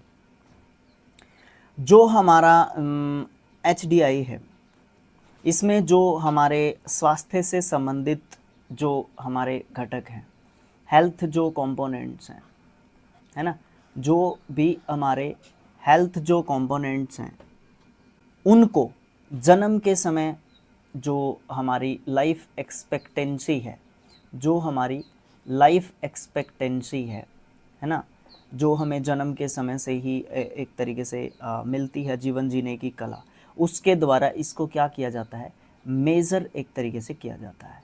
तो लेविटेटेड, एस्केप्ड, ट्रिगर्ड या फिर एक तरीके से मेजर्ड, तो इसको एक तरीके से क्या किया जाता है, मेजर किया जाता है, मापा जाता है ना, तो आपका मेजर्ड एक तरीके से यहाँ पे आएगा। जन्म के समय से ही लाइफ एक्सपेक्टेंसी को मेज़र किया जाता है। उसके बाद जो इस फिलअप के ऊपर अगर पहुँचें तो फिर हम लोग क्या बात कर सकते हैं, जो हमारी एजुकेशन है, कहाँ पे गया, ये रहा, जो हमारी एजुकेशन है, जो हमारी शिक्षा है, वो 25 साल जनरली माना जाता है कि 25 इयर्स तक हम लोग जो है पढ़ते हैं। वो एक अलग चीज़ है कि हम 30, 32, 35 तक भी हम लोग ट्राई करते हैं, बट ऐसा जनरली होता नहीं है कि 25, 28, 30 मैक्सिमम जो है ट्राई करते हैं हम लोग, है ना। जॉब के हिसाब से भी अगर आप लोग देखना चाहो, उस परिप्रेक्ष्य से भी आप लोग देखना चाहो, तो हम लोग इतना तो ट्राई देखो करते ही हैं, और करना भी पड़ता है। जैसा हमारे देश में अभी माहौल हो गया है ना कि एजुकेशन पर्पज़, एजुकेशन का सिर्फ़ और सिर्फ एक जॉब को के लिए जो है ज़्यादा जो है ध्यान में दिया जा रहा है उस चीज़ को, ठीक है। वो एक लंबी डिबेट का जो है टॉपिक है, उसके ऊपर मुझे नहीं जाना, ठीक है। तो जो एजुकेशन है ना हमारी, एजुकेशन जो है हमारी, वो 25 साल या उससे ज़्यादा के जो एज के जो व्यक्ति हैं, लोग हैं, उनकी जो औसत जो पढ़ने की जो अवधि है, और इसके अलावा वर्सेस आप इसको मान सकते हो, एक तो 25 साल या उससे थोड़ी से ज़्यादा के लोग, दूसरी तरफ क्या है, जो कम उम्र के बच्चे जो स्कूलों में, जो स्कूल एजुकेशन में अभी जो है हैं, ठीक है, उनके ऊपर जो है ये चीज़ें जो है थोड़ा सा ये क्या करती है, उस चीज़ का एक तरीके से, उस चीज़ का एक तरीके से अनुमान एक तरीके से ये देती है, ठीक है। उस चीज़ का एक सही एक प्रेडिक्शन एक तरीके से आप लोग इस चीज़ को एक तरीके से बोल सकते हो, ठीक है ना। तो वो वाली चीज़ यहाँ पे आपको देखने को मिलती है। तो प्रेडिक्शन की यहाँ पे बात चल रही है, तो यहाँ पे आप प्रेडिक्टेड क्वेश्चन नंबर 25 में आप यहाँ पे रखोगे, ठीक है। above as well as the predicted number of years of schooling for school age children, ठीक है। तो ये पैसेज मेरे ख्याल से कुछ थोड़ा सा अजीब सा भी था, ठीक है, लेकिन यहाँ पे सारांश के रूप में अगर मैं आपको बताना चाहूँ तो यहाँ पे 2-3 चीज़ों के ऊपर जो है ज़्यादा फोकस किया गया है। जीवन प्रत्याशा, जीवन प्रत्याशा यानी कि लाइफ एक्सपेक्टेंसी, जीवन जीने कहाँ तक, कितने एज तक हम जो है जीवन जीते हैं। फिर आपकी जो लाइफ है, स्वास्थ्य है, स्वास्थ्य है यानी कि हेल्थ के ऊपर देखो, आपको पता ही है कि हेल्थ जो बहुत ज़रूरी है अगर आपको थोड़ा सा जीवन अच्छे तरीके से जीना है तो, ठीक है। तो इस तरीके की चीज़ें यहाँ पे, या इस तरीके की बातें यहाँ पे एक तरीके से की गई हैं, और ये सब चीज़ें यहाँ पे बताई गई हैं। तो इसके साथ ही हमारा ये जो है कंप्लीट एक तरीके से आपको होता हुआ दिखेगा। आप वीडियो को लाइक करेंगे, मुझे उम्मीद है चैनल को सब्सक्राइब कर देंगे, ठीक है, और शेयर ज़रूर से कर देंगे वीडियो को। ये दोनों चीज़ें हो ही जाएंगी फिर, अगर आपने शेयर कर दिया तो इसके अंदर ये चीज़ें छुपी हुई हैं। और कमेंट बॉक्स में जो आपसे मैंने क्वेश्चंस पूछे हैं उनके आंसर्स आपने ज़रूर से डालने हैं, ठीक है। ये सब चीज़ें आपको करनी ही करनी है, ज़रूरी है, ठीक है, ओके। और भी अगर कोई बात हो तो आप लोग कमेंट बॉक्स में मुझे बता सकते हो, ठीक है। तो thanks for watching, thank you so much. अच्छा, पीडीएफ की अगर बात करोगे ना आप, पीडीएफ आपको चाहिए ना, तो ये सर्च कर लो स्किल IQ टेलीग्राम चैनल पे, ठीक है। टेलीग्राम पे जाके स्किल IQ सर्च कर लेना, वहाँ पे आपको ईजीली पीडीएफ मिल जाएगा, ठीक है। वीडियो रिकॉर्ड करने से पहले मैंने वहाँ पे पीडीएफ ऑलरेडी डाल दिया है, ठीक है। Thank you.